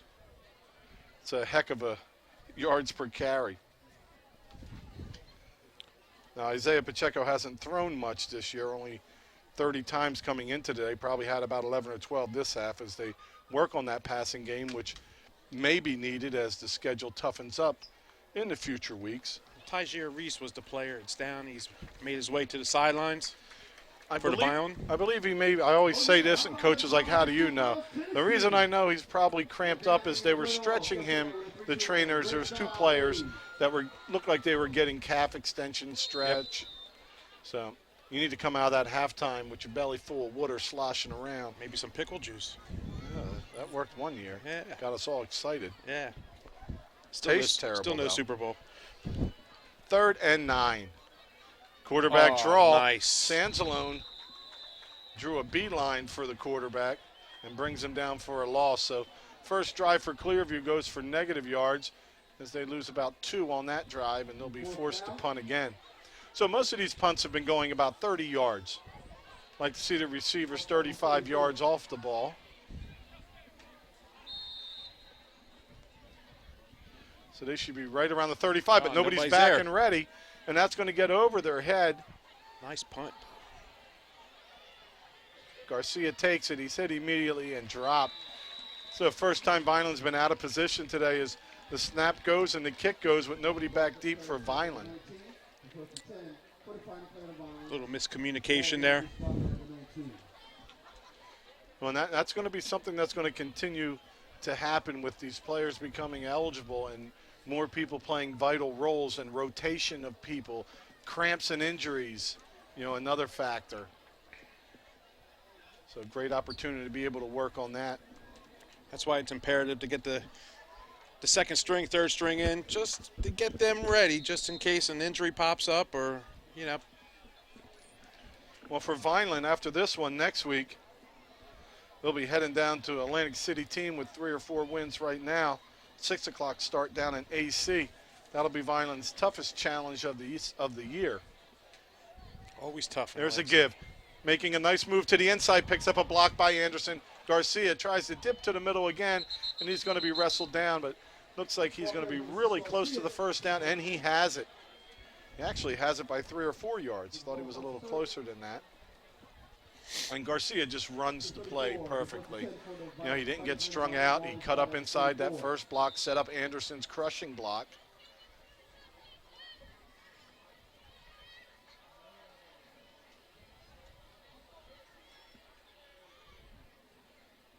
So 1st and 10. Garcia's looking to go the other way. It's a screen. Oh, and it's intercepted. He's got Pacheco to beat and tackled down at the 10.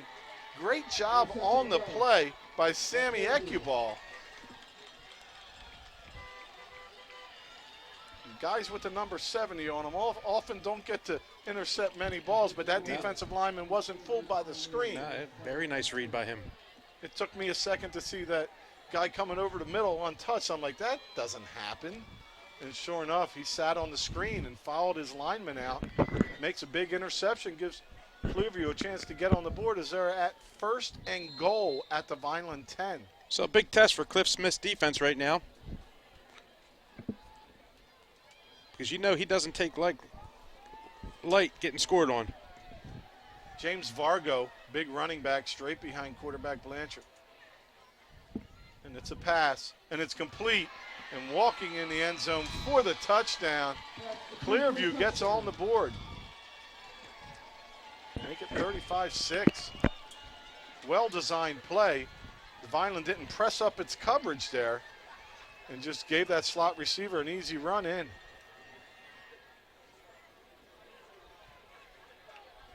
So the first positive of the game for Clearview, actually.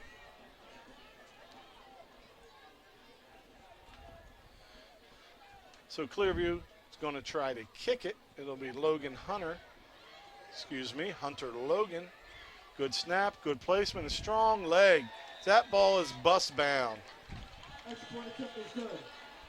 Hunter Logan converts the extra point.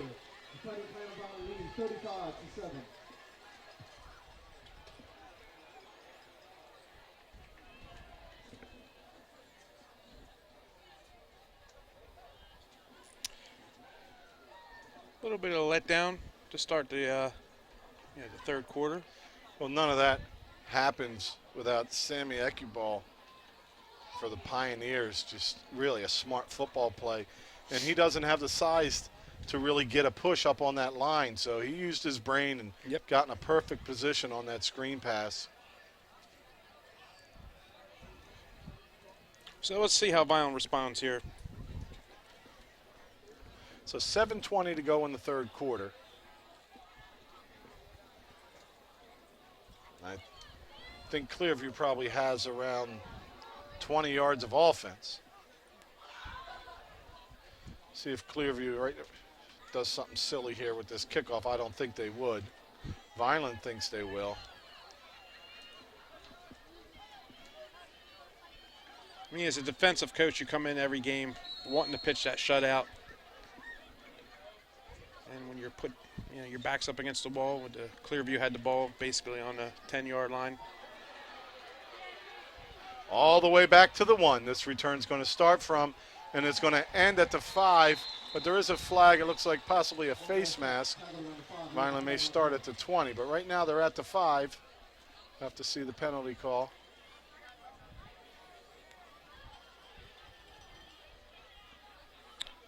So on the punts, we're back a little far. On the kickoffs, we're up a little close. Yep. So for Coach Russo right now, you just want to get your team together and say, all right, guys, let's go. Let's get this together. You know, we're playing a little sloppy. Start strong, we finish strong. All right, so it'll be 1st and 10 from about the 11-yard line. So it's a 5-yard face mask. Really didn't know they still had those. What's that? 5-yard face mask? I looked like it should have been a little bit more than a 5-yarder. I didn't.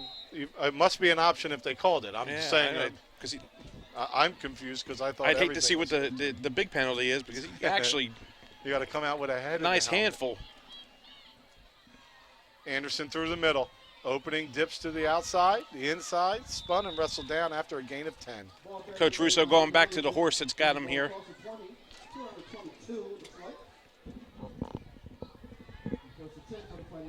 Now, Clearview this season has yet to score 10 or more points. They've not scored in double digits all season. And, of course, that one aided by an interception that set them up first and goal at the 10. So there's their positive they should shoot for right now, is to score some more points.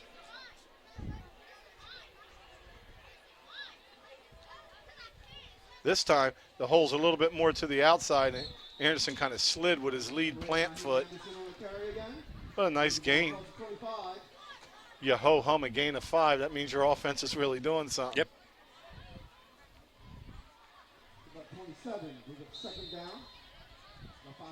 Bachman, Eckert, Jones, Ardahan, Sansalone. Nice moves by Pacheco to the outside, and a touchdown saving tackle on the play by Dean Dvorak, but not before Pacheco picks up about 18.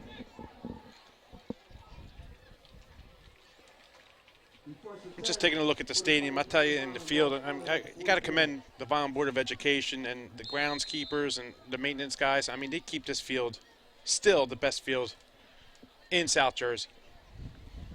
And Pacheco running option. He keeps himself, fakes the pitch. He's through the middle and picks up about 7 or 8. It's all real neat option play. It was almost looked like belly, and then the motion guy came for an option. I forget where I was watching that at, and I was like, wow, that's sweet.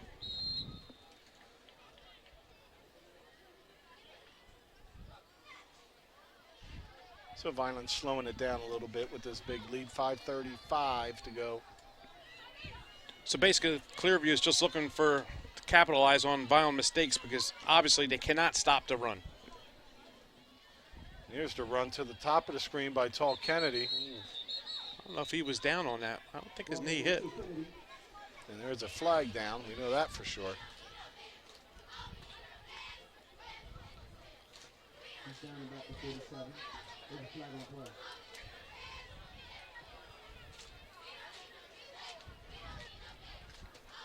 Tell you what, you can't get too much better weather for an October football game. Yeah, it's a little humid. I'm getting a little beated up still. I'm about tired of my air conditioner running. I know. Vinyl Electric's not tired of you having your air conditioner running, I can tell you that. So a big penalty on Vineland's going to set up 2nd and 12. It's 2nd and 12.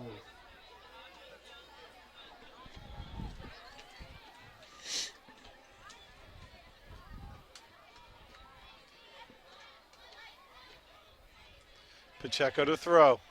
Has time, steps forward, breaks a tackle or two. So strong, so strong. And a great play by Kent, not making a clip there. That's number 1, Isaiah Pacheco. As Kent needed to spring him with a block, and the Pioneer player had his back to him and wisely not committing the foul, setting up now a 3rd and 4. I think Clearview just got to say to himself, what do we got to do to get this Pacheco kid, get him down? I mean, it was a great, you had him by his legs, but Pacheco's just so strong, he could just wiggle himself out of anything. The strength he has, just a normal good tackle, and he's breaking it still.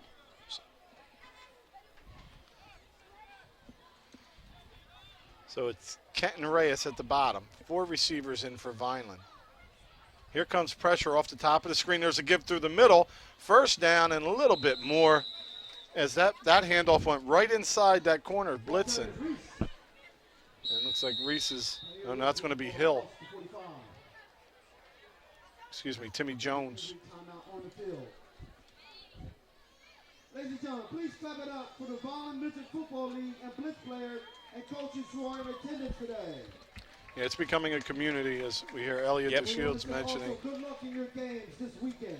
Now, I can't tell you the last time Coach Russo had a Sunday off, because first Sundays start out by going to watch midget football games, finish off with some film and coaching. Yeah, I've said it 1,000 times, even back 10, 15 years ago. I've said, whoever the coach of this program was up at this level should go to the coaches at the midget league level and with dozens of roses and chocolates and say, here, listen, run this offense for me. Run this, just Yeah, it's easier said than done. Coach Russo's been able to pull it off, but as a former 10-year head coach of a wrestling program, you have those meetings, and you're real giving. It's like, I just want these 3 things from their feet, these 3 things from the bottom, Right. these 3 things on top. You teach whatever else, and it still doesn't happen, then what do you do? right.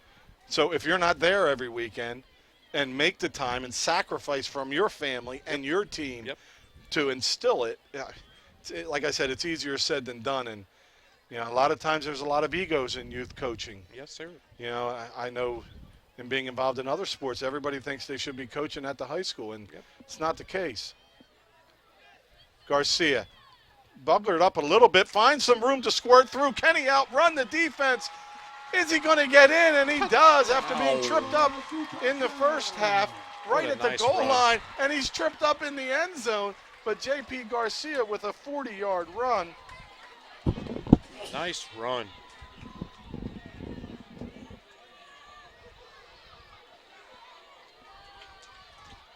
You see how he hit those afterburners? You know what I mean? It's just like, Well, he really pulled away and showed his speed on that one. And that jet sweep was boggled up. He had to go out wider than normal, but then makes the cut. And Ardahan's going to come in for this to block on this extra point. And it's going to be Carly Kling, the opening game kicker who had made 5 or 6 in a row. She's in for this one. Low snap, it's down, and the kick is short. said it often, on an extra point kick or a field goal kick, there's so many things that just have to go right for that kick to even get it off a kick, you know what I mean? And right there you had not that good of a snap, and God bless Carly. I mean, it's a beautiful thing to see, a kid out there. Well, what was also nice was, it's usually Ryan Shelton holding, younger player number 14 who had the tackle on the opening kickoff. He was holding that time, got the snap inside and brought it down and got it set. But there's just no energy in that leg when you have to hesitate and wait for Wait for a second. Yep. I've said it time and time again. I don't know, a 25-yard field goal to win a game or a 10-foot putt in golf. I'm always saying that the 25-yard field goal to win a game is 100% tougher because so many things need to go right in a golf atmosphere. I got it's the club. Quiet. I've got there's the ball. Right. And nobody's going to jump in the way. Right. Nobody's going to hit me. Nope. Nobody's going to boo. Nobody's got to roll it to a spot and put their finger on it. So it's definitely the toughest play, I think, in sports. And we haven't mentioned blocking. Right, yeah. The toughest play in any sport, so, in my mind. So many things got to go right. As we talked about earlier, Vineland leading the way with 2-point conversions. So, I mean, they have 11 this season, which is coming into today, 3 more than anybody else. They haven't done it yet today. Right. But their 2-point conversion plays have been really nice. Ryan Shelton doing a lot of those. And I guess Coach Russo is just trying to find a bounce. You know what I mean? Have a good extra point field goal kicking, and doing a 2-point conversion. So, Squib kick bounces down to the 20, where it's picked up by Ruben Campio. And Ruben's dropped down right around the same spot, maybe at the 18. Now they're going to spot him at the 20, where Clearview would take over with 4:12 to go in the third quarter. Vineland 41, Clearview 7. In the floats, again, that's everyone that participated in the floats today. We thank you so much for Ms. Tina Morris, our assistant principal. So next week in Atlantic City, huh? Yeah, it's always an interesting place to play. If Atlantic City gets out quick, they can play with pretty much anybody. So we've seen them have a lead on Toms River North last year in the playoff game and almost pulled the upset. But if you get on them early, sometimes they self-destruct, and that's been the case with Atlantic City for decades. Yep. So I don't think it's going to change overnight. Delayed give on the inside gain of 1. A lot in Ardahan in on defense, getting the tackle on that one.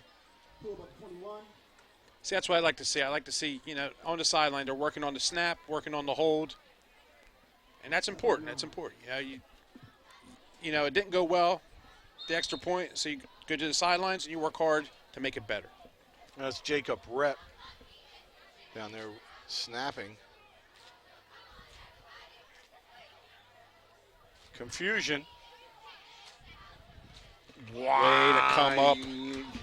Kent just smothers that up. Boy, he comes up with authority and makes a play.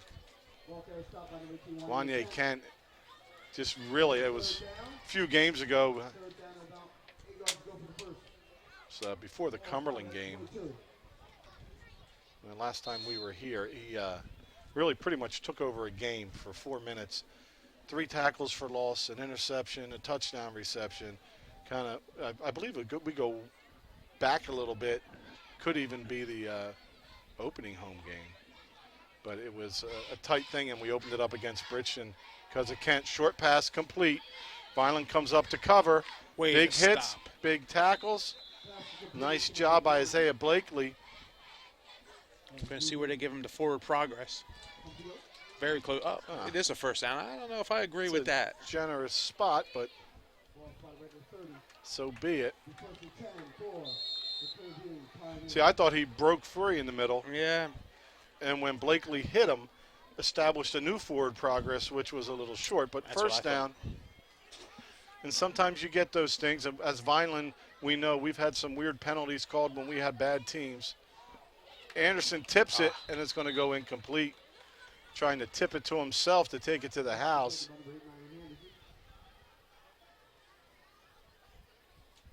So not the season Clearview had won it, but they have a couple games coming up. They may be able to pick up a couple wins. But today not looking like it. It's homecoming's been a celebration of Vineland's offense and defense. And there's an opening in the middle. Seems like they're just going to the lead draw in the middle. And Jones is going to come out. And Ardahan checks back in at nose. I think the initial is controlled, but that delay is allowing a little bit of push to open something up.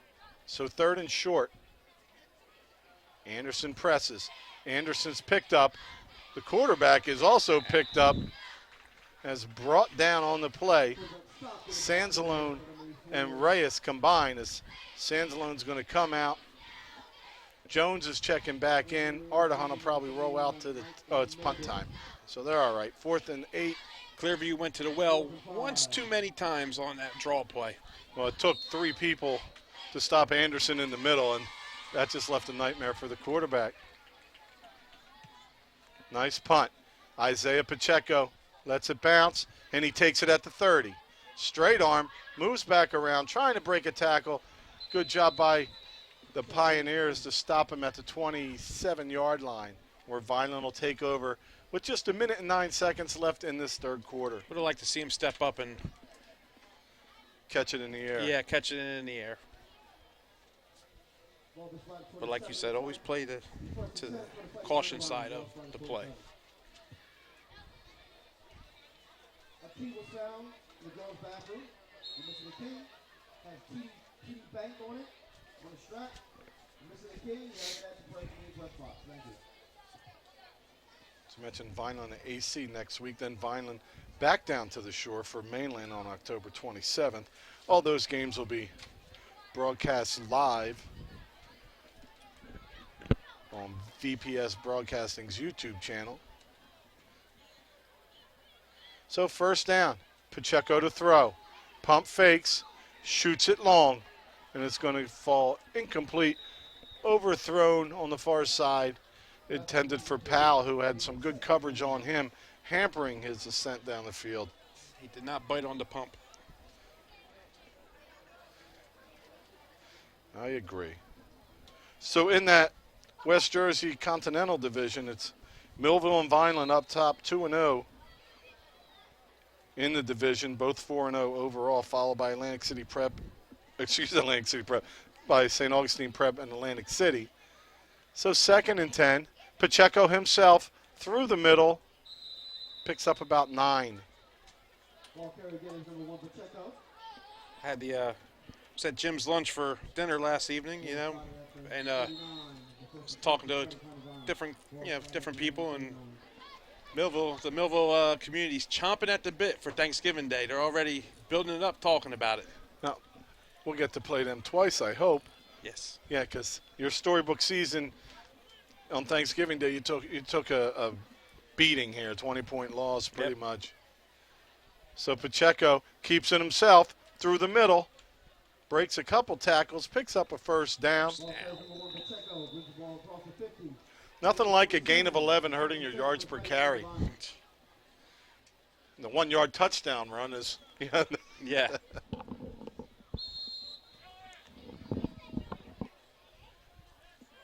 So 1st and 10 now on the Clearview side of the field. Just 20 seconds go in this third quarter. Don't know if Vineland's going to get another playoff or not here. They don't look to be in a big hurry, so we may head to that fourth quarter. Looks like they're going to switch to quarterback. And we're going to go to the fourth quarter with Vineland up 41-7. So we get ready for that fourth quarter. Once again, thank you to our crew. Mark McGill, Andrew Ellis, Kayla Spire, crew chiefs Doug Diola and Ryan Steinbron, and executive producer of VPS TV is Gia Masori, the school district's public information officer. And that's the end of the third quarter. So it's time for the fourth. As we mentioned, Ryan Shelton warming up, who appears to be the quarterback of the future. Got the start last week at Cumberland. Got some important game experience throughout most of the games here. And Shelton's a guy that likes to move and throw. He has good pocket awareness, likes to get his feet moving. And he becomes pretty dangerous. One of the benefits of being up big going into the fourth quarter. I see they're resetting the clock to 1 second left in the third quarter. So I guess they're going to run one more play to end the third quarter.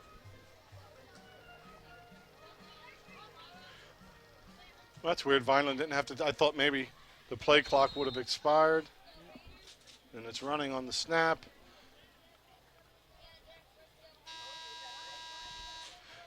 And there goes Naheem Anderson. Oh, shirt tail and down. Nice run by Anderson. What happened was delay a game penalty. The clocks were off by a couple seconds, so made it 1st and 15, and Anderson picks up about 30. So now officially we've ended the third quarter. And don't forget, if you're listening to this live, you want to sit on the couch and watch it, you can do that anytime through YouTube, but also on VPS Channel 9. Replays Saturday, Sunday at 6, Monday at 7, Verizon Fios Channel 41, those same times, and those times are consistent throughout the year. It's true. It's true. So Vineland with a big lead and the football, driving as we get ready for this fourth quarter in a homecoming game massacre that's going on here.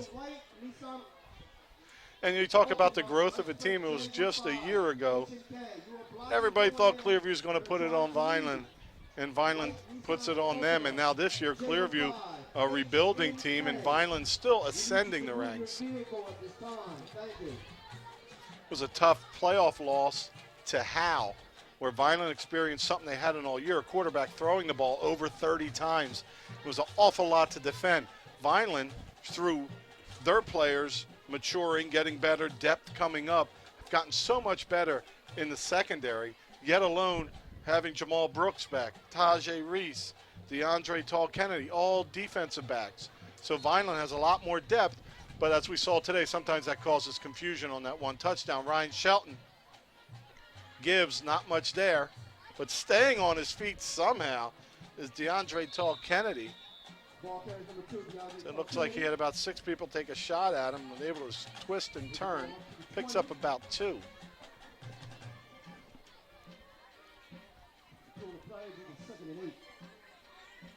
Coach Russo's got the chance to sit his starters, make sure everybody stays healthy for the contest next week against Atlantic City. So, we time to get another touchdown. You're all about Isaiah the scoring. Pacheco back in with Tall Kennedy. It's a different game than when we played. Right. When we played 28-0, right, you kind of start grinding it out. It's a different football league, and you've got to put points up. And there's the give up the middle, breaking a couple tackles, stretching forward just short of the first down. to the 9-yard. Oh, it's over the first down. It'll be first and goal at the first and 10 at the 11 on Tall Kennedy's first down run. About 11, the first and 10. Ball spotted at the 11. Reyes and Kent to the top of the screen, Powell to the bottom. See if Coach Volpe and Coach Russo want to throw another one in here. It's time to get some work in as this schedule gets tougher and tougher with every preceding week. Hitting the backfield is Tall Kennedy, and he's dropped. Kennedy going to carry again. See Brandon Coach- Anderson, the junior, at 6'2", 250, in on the offensive line now. So we see a few new numbers pop in. I see Coach Cliff Smith on there playing the role of a trainer, trying to stretch out. Looks like Anderson. Yeah, that's Anderson. Second and 13. So a loss on the play. Makes it second and about 13. Pacheco himself through the middle, picks his way, gets a great block, and in the end zone. That block was number 74, Brandon Anderson, just into the game. And Pacheco sets up a block, and Anderson seals it for a 13-yard Pacheco run. Of course, Pacheco does everything he does, making everybody miss. Yeah, it was and like a getting video angles, game. But what a block. It's nice you have somebody come in off the bench and be the reason your quarterback got in the end zone. Great job, of course, by the whole wall line, but Brandon Anderson with the big key block that time.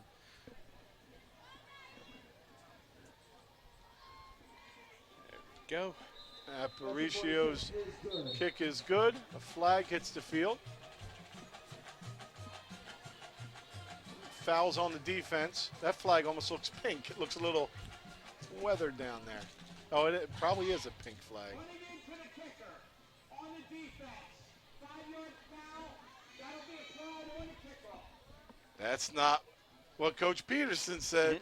We came back from a timeout. He's like, I'm going to go for two, but not the case here with this big lead. So what the heck's going on here? I was like, did I miss something? And I absolutely did. With a line, strap, team back. I used to always have the feeling like for extra points, we should be able to get 2.5 yards. So I had some real big kids that they would just come in for this tank formation. Yep. Unbalanced line, 2 guys on the left. We told them where it's going, and I'd have 30 guys on defense at practice. Yep. And you guys are shoulder to shoulder. You move up the field, and you have to have that gumption and pride in there. Have another Harvard Civic, plate number P50. So 48-7 You are blocking someone. We need you. for Vineland. We're at just under 10 minutes to go. Thank you.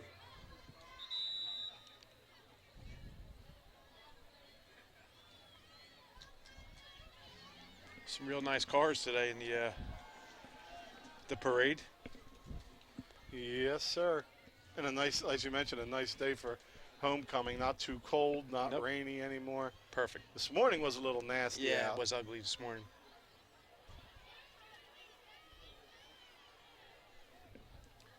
So Robert Aparicio, after making the extra point, will do the kickoff here.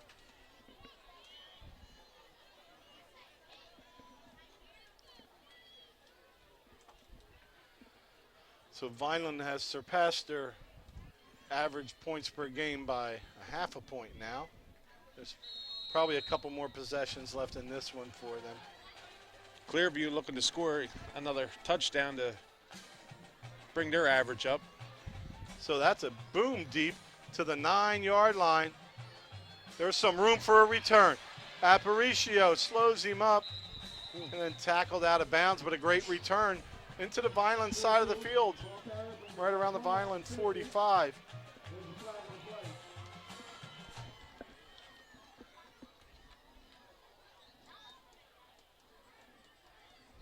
Trying to see who made that tackle.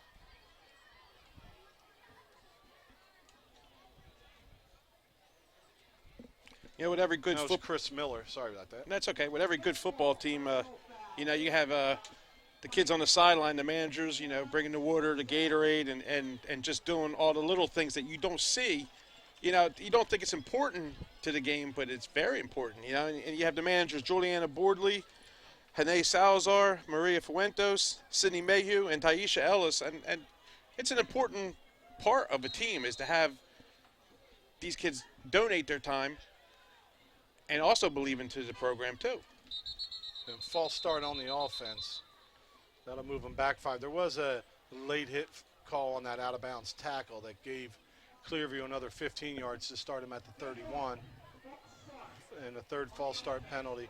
And that happens when Anderson comes to the line and the kid picks his head up and rocks back, trying to make sure, because you know, and you have time to prepare for a team, you're like, you have to know where number 8's coming from every play. And you say, I don't care if 84, 77, or 50, whatever, make all the tackles. 8 cannot be in our backfield. Yep. And that's so much easier said than done. So even when he's not making plays, here's a stump from the other side. It's picked up. Time to throw. Scooting through the middle, picks up about 6, stays on his feet, and what an effort. Nice run. On the play, that's Hunter Lewis.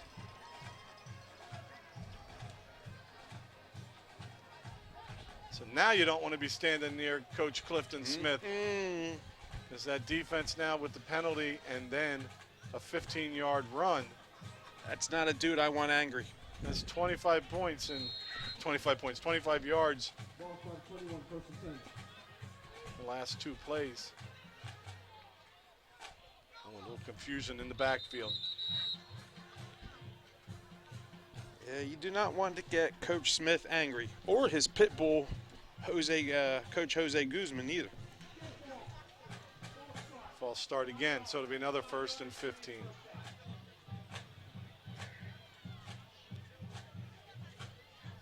I'd like to thank the people of Vineland. I left my Rider University hat up here 3 weeks ago, and it's still here. That was a pleasant surprise. I would have been looking all over the basement for that.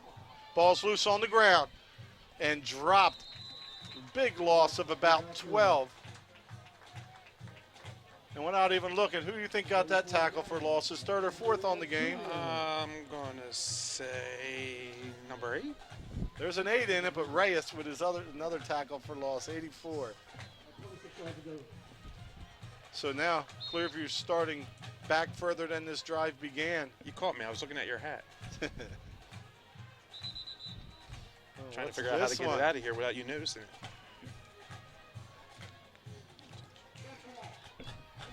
Again. Oof. These are things that if you're going to win football games, that's your 5th false start. And hey, hats off to the officials who have called a good game today and are calling the game right. A lot of times you'll let people go with a score like this and all, but it's important for people to get their rhythm going, even for Clearview, to get something out of this. Another touchdown for them makes it their season high in points. There's a give over the right side, running through the first tackle before he's brought down.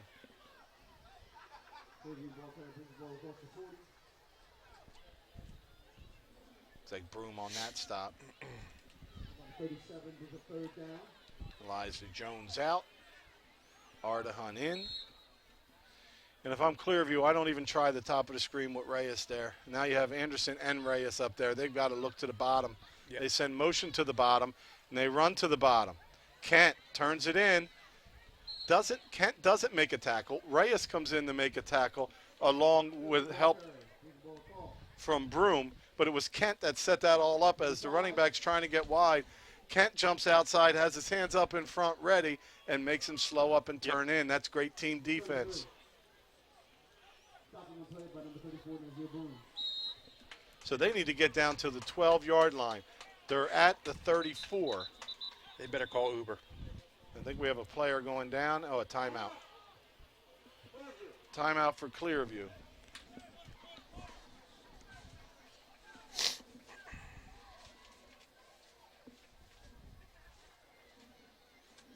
Yeah, so far in division, Vineland's played Egg Harbor and Bridgeton. They still have St. Augustine Prep, Atlantic City, and Millville. With Vineland in there, they're the 4 top teams in the division, all of them with 3 wins or more. So that's what's up ahead for Vineland, as the games will get tougher. Yep. Again, thank you again for all your support.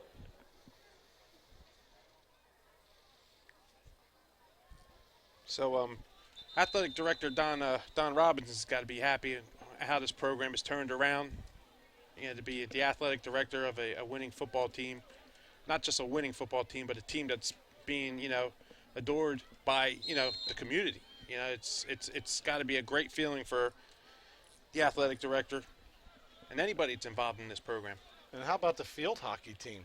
Oh, You know, yeah. it's been a struggle for a while to get enough kids involved, and it started at the junior high level, and some of these players are coming up, and here's a long pass. It's looking to be intercepted, Oh, but what a catch. beautiful catch. You got to bat that ball Somebody down. wanted it a little bit more as a Clearview receiver comes down at the 1 yard line. That's not going to make Coach Smith happy at all. That's when if you're going for that interception, you get your hands on it and like bringing down a rebound. Yep. You've got to turn your shoulders. You've got to wrestle it away, but instead it was Tommy Worrell that comes down with that, setting up 1st and goal. And that's great confidence by the wide receiver, too, because, you know, at that point you got to figure, all right, he's going to get an interception. I got to try to bat this ball down. He said, nope, I'm going up and I'm getting it.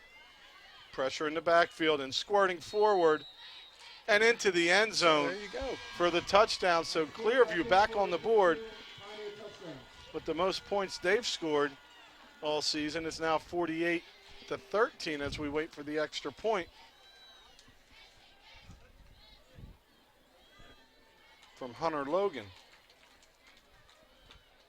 We got a Hunter Logan, a Hunter Lewis. It's been a hot name that year.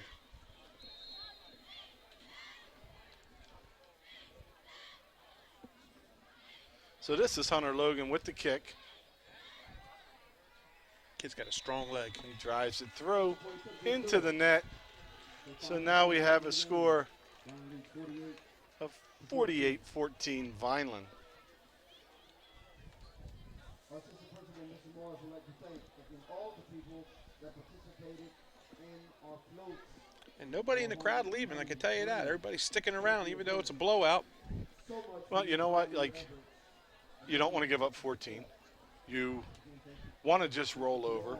But there's positives in this that there are a few breakdowns. Yep. On both sides of the ball. And there's coachable moments on film. It's not one of those games to celebrate and say, we were flawless. This Right. was awesome. You did a lot of great things, but momentary lapses, and I think that comes into play. We've added so much depth in the secondary, but getting their first and second game reps in, one of them on their third, like, it's not so much that those players are missing assignments, but having new people and new ideas and new ways to read the offense is what gets a little confusing. And like you said, man, those momentary lapses against a good team, they can make it hurt. You know, a team like an Atlantic City or a team like the Prep, you know, you have those breakdowns, you know, they're going to see that weakness and they're going to attack it. So you guys, you know, even though it's a blowout like you said, but there's parts where you can work on because other teams are watching. Everybody's eyes are on Vineland right now. And Clearview can leave here with these 14 points and say, well, we've done something. Right. Here's the return, up the middle, staying on his feet. He's going to go. Welcome to Vineland, DeAndre Tall Kennedy with the touchdown return. For his first Vineland High School touchdown. And it's on a kickoff. Outstanding job, great blocking, great vision, and outstanding speed. Now, I'm going to say they're not going to kick to him again.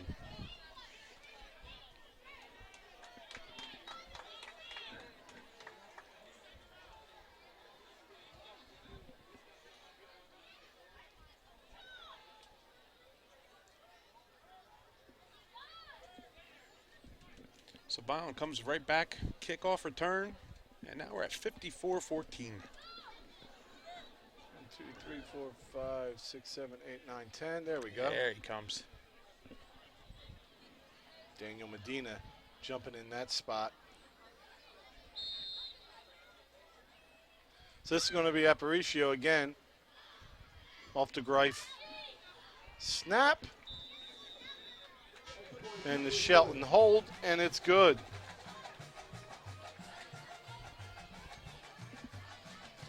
So 5:41 to go, 55-14 Vineland.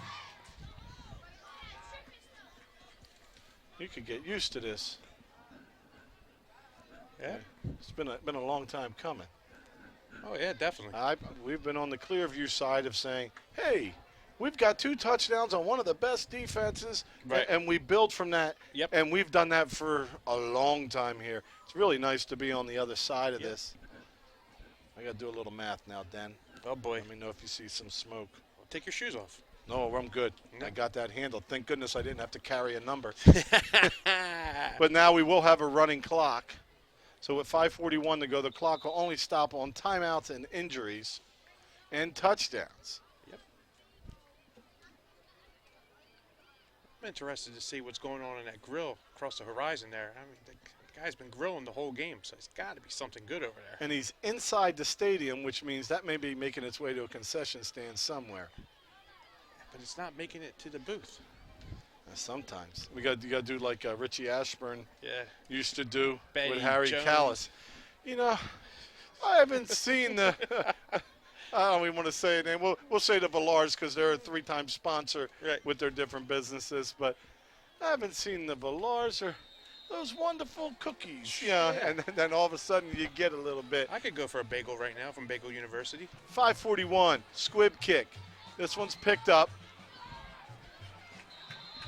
and dropped down to hardly a return. Cheerleaders throwing up some footballs, pink footballs to the crowd. Almost seems weird to call them cheerleaders because they're really an acrobatic tumbling team. I don't know if you've been watching, but I think that's the scariest sport. I know there's a lot of injuries, but I mean the scariest sport on pavement. Yeah. When I was coaching wrestling, I used to beg them, just come in our room. Yeah. We're out by 5:30. Yeah. And they'd walk in the room and go, oh, my gosh, it's so horrible in here. Well, it'd be a lot of sweaty dudes before. Yep. And it looks like a timeout's being called by Vineland as most of the starters hit the sideline for Vineland. Coach Smith wants to make sure they got everybody doing what they need to do. DeMarcus Rivers, the freshman nose tackle at 6'1", 315, checks in. He's number 73.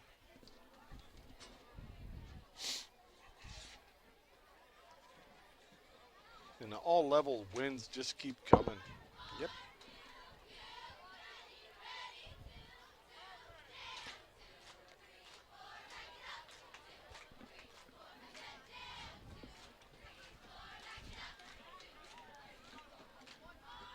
Fortunately, as much as I like Dr. Joseph Bernardini and, of course, his son Brad, our team doctors, we haven't had to see Dr. Bernardini hit the field today for either side, which is really nice. Dr. Joe's been here a long time. Yeah. I remember playing and having him over there. And Bernardini's have been around football, Vineland High football, for many years. he's cut me open and worked on my shoulder once. Dr. Silver from our sponsors, Orthopedic. He's cut me open once. Then another guy over there cut me open on my back recently. So sent a lot of business their way. 1st and 10 for the Pioneers. They're looking to add to their 2 touchdowns. Beautiful pass, beautiful catch, well coverage, just inside leverage achieved by the receiver on a real nice pattern. Clearview's offense looking to end this on a high note, just to get some positive out of this game. See, for Vineland, you're going to let him, Chris Miller played it right, let him get to the inside where you can tackle him. You just don't want to let him go deep here. Low snap, pressure. Reyes from behind. First down. But it's going to be a first down. Reyes flushed him out, took a pattern to intercept him again. Nice to see the video scoreboard.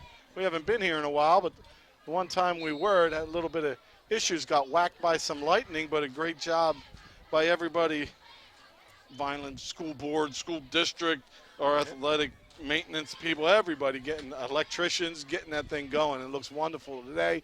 1st and 10, Vineland territory. Delayed give on the inside and hit with authority and drop back. You got nothing there, guys. So second down, as I mentioned the running clock, we are now at 3 minutes and 45 seconds and going. The younger players checks in number 79.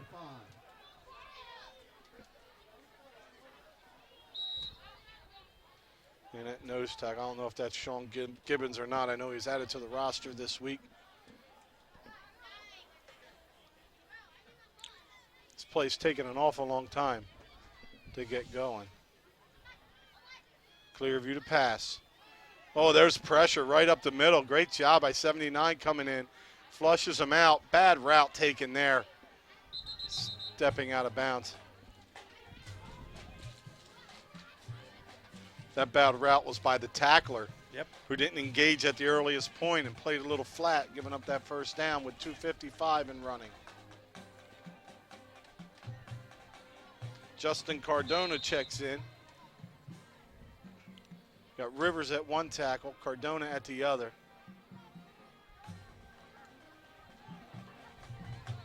Daniel Medina in there.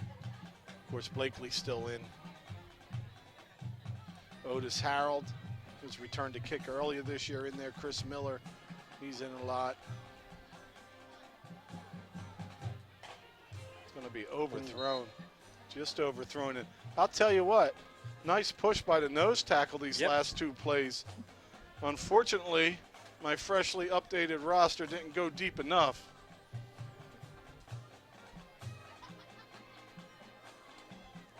But I coached Sean Gibbons baseball, and the mannerisms, the size are very comparable, and a new name not on this roster. I got to figure that's Shawnee.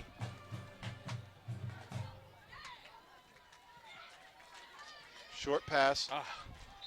And just taken off to run before he caught it was Luke Dvorak.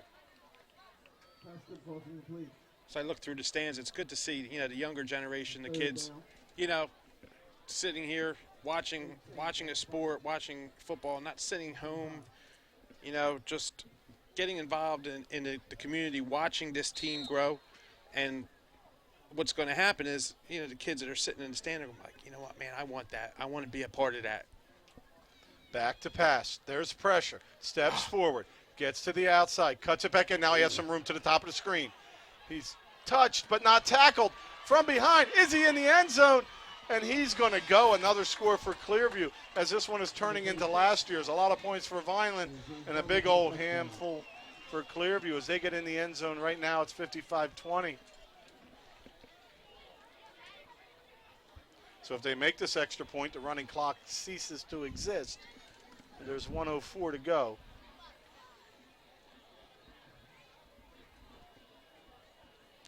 Oh, film is not going to be fun. No. As the shutout was close to happening and the interception set them up. And then after that, Clearview's handled their business with the football as that one's booted over the other net. Yep. Whether you're first string, second string, or a freshman, defensive coach Cliff Smith, he doesn't care. He wants results at every level, not just the starters.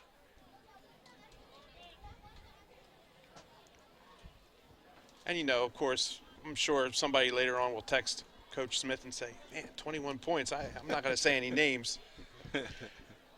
In our group text, we'll say, hey, what happened? And he won't respond until like Tuesday next week. That's how serious he is. Then with 1:04 to go, we're going to see the last possession for Vineland, maybe only a couple plays. But it's been a pleasure calling this one with you as always. Man. Thanks for having me. I hope Coach is feeling well. And hopefully he'll be back with us next week down as we go to a 6 o'clock start in Atlantic City, which will be Vineland's toughest test of the season. Coach is getting up there in age, so 6 o'clock, that's like 2 hours away from his bedtime. So I'm sure he doesn't want to miss Murder, She Wrote or Matlock. Coach, you got to watch that Me TV. Man, Me TV. But no, all joking aside, Coach, thanks for, Rich, thanks for having me up here today. And, Coach, I sincerely hope you're feeling better.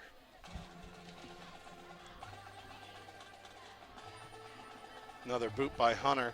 This one to the 15. Just looking to see where he's going to go. Wrapped up and dropped this time is DeAndre Tall Kennedy. as he glided over looking for an opening, and Clearview controlled it well. 57 seconds left in this one.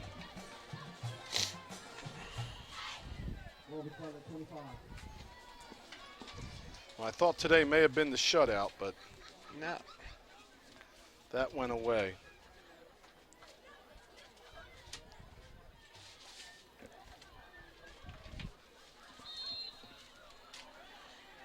So maybe one more play. Looks like Shelton in at quarterback for Vineland.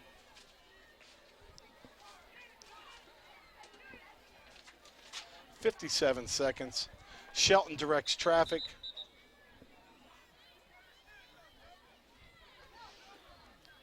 Nice job by the officials. The Vineland player has their mouthpiece out.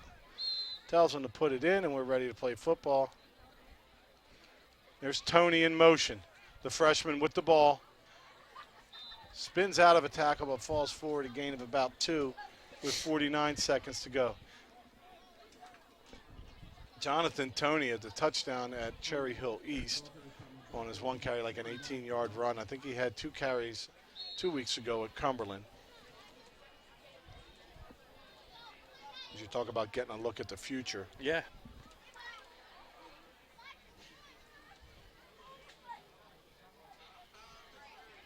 So 23 seconds and running. This should be the last play.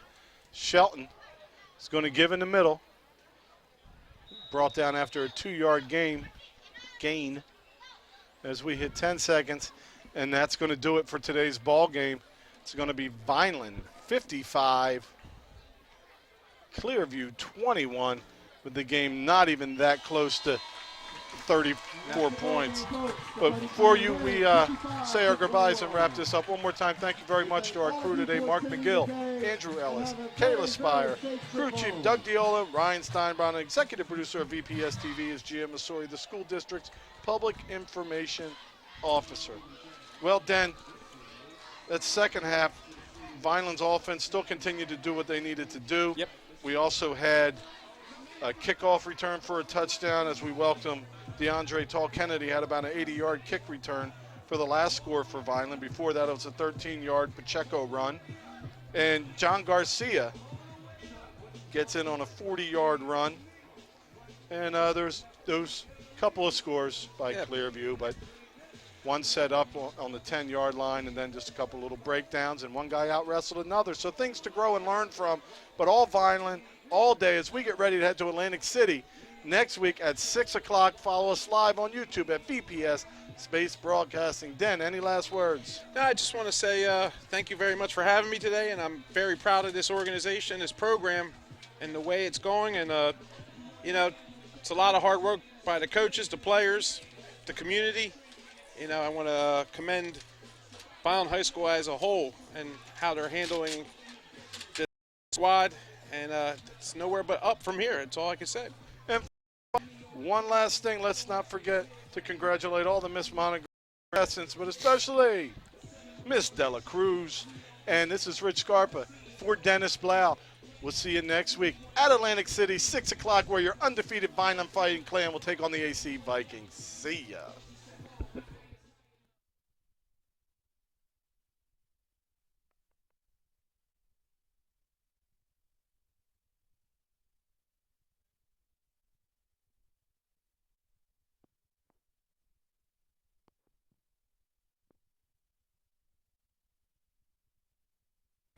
The Vineland football team and Red and Gray Gridiron Club would like to thank the following proud sponsors for their support of Vineland football this season: Sir Speedy, Reconstructive Orthopedics, Ducharmes, the Greenview Inn at Eastland Golf Course, Newfield National Bank, Larry's 2 Restaurant and Caterers, Allen Associates, Delsey ShopRite, Bella Limousine, Medio Law Firm, The Claridge, a Radisson Hotel and the View Rooftop Bar and Lounge, TechNed Consulting, the Vineland Education Association, Bagel University, Manny and Vic's Pizzeria and Restaurant, MVP Sports Bar, Richland Carpet and Flooring, G&S Dry Cleaners, Coraluzzo and Teresi Petroleum Exporters, the Russo family, and the Duini family.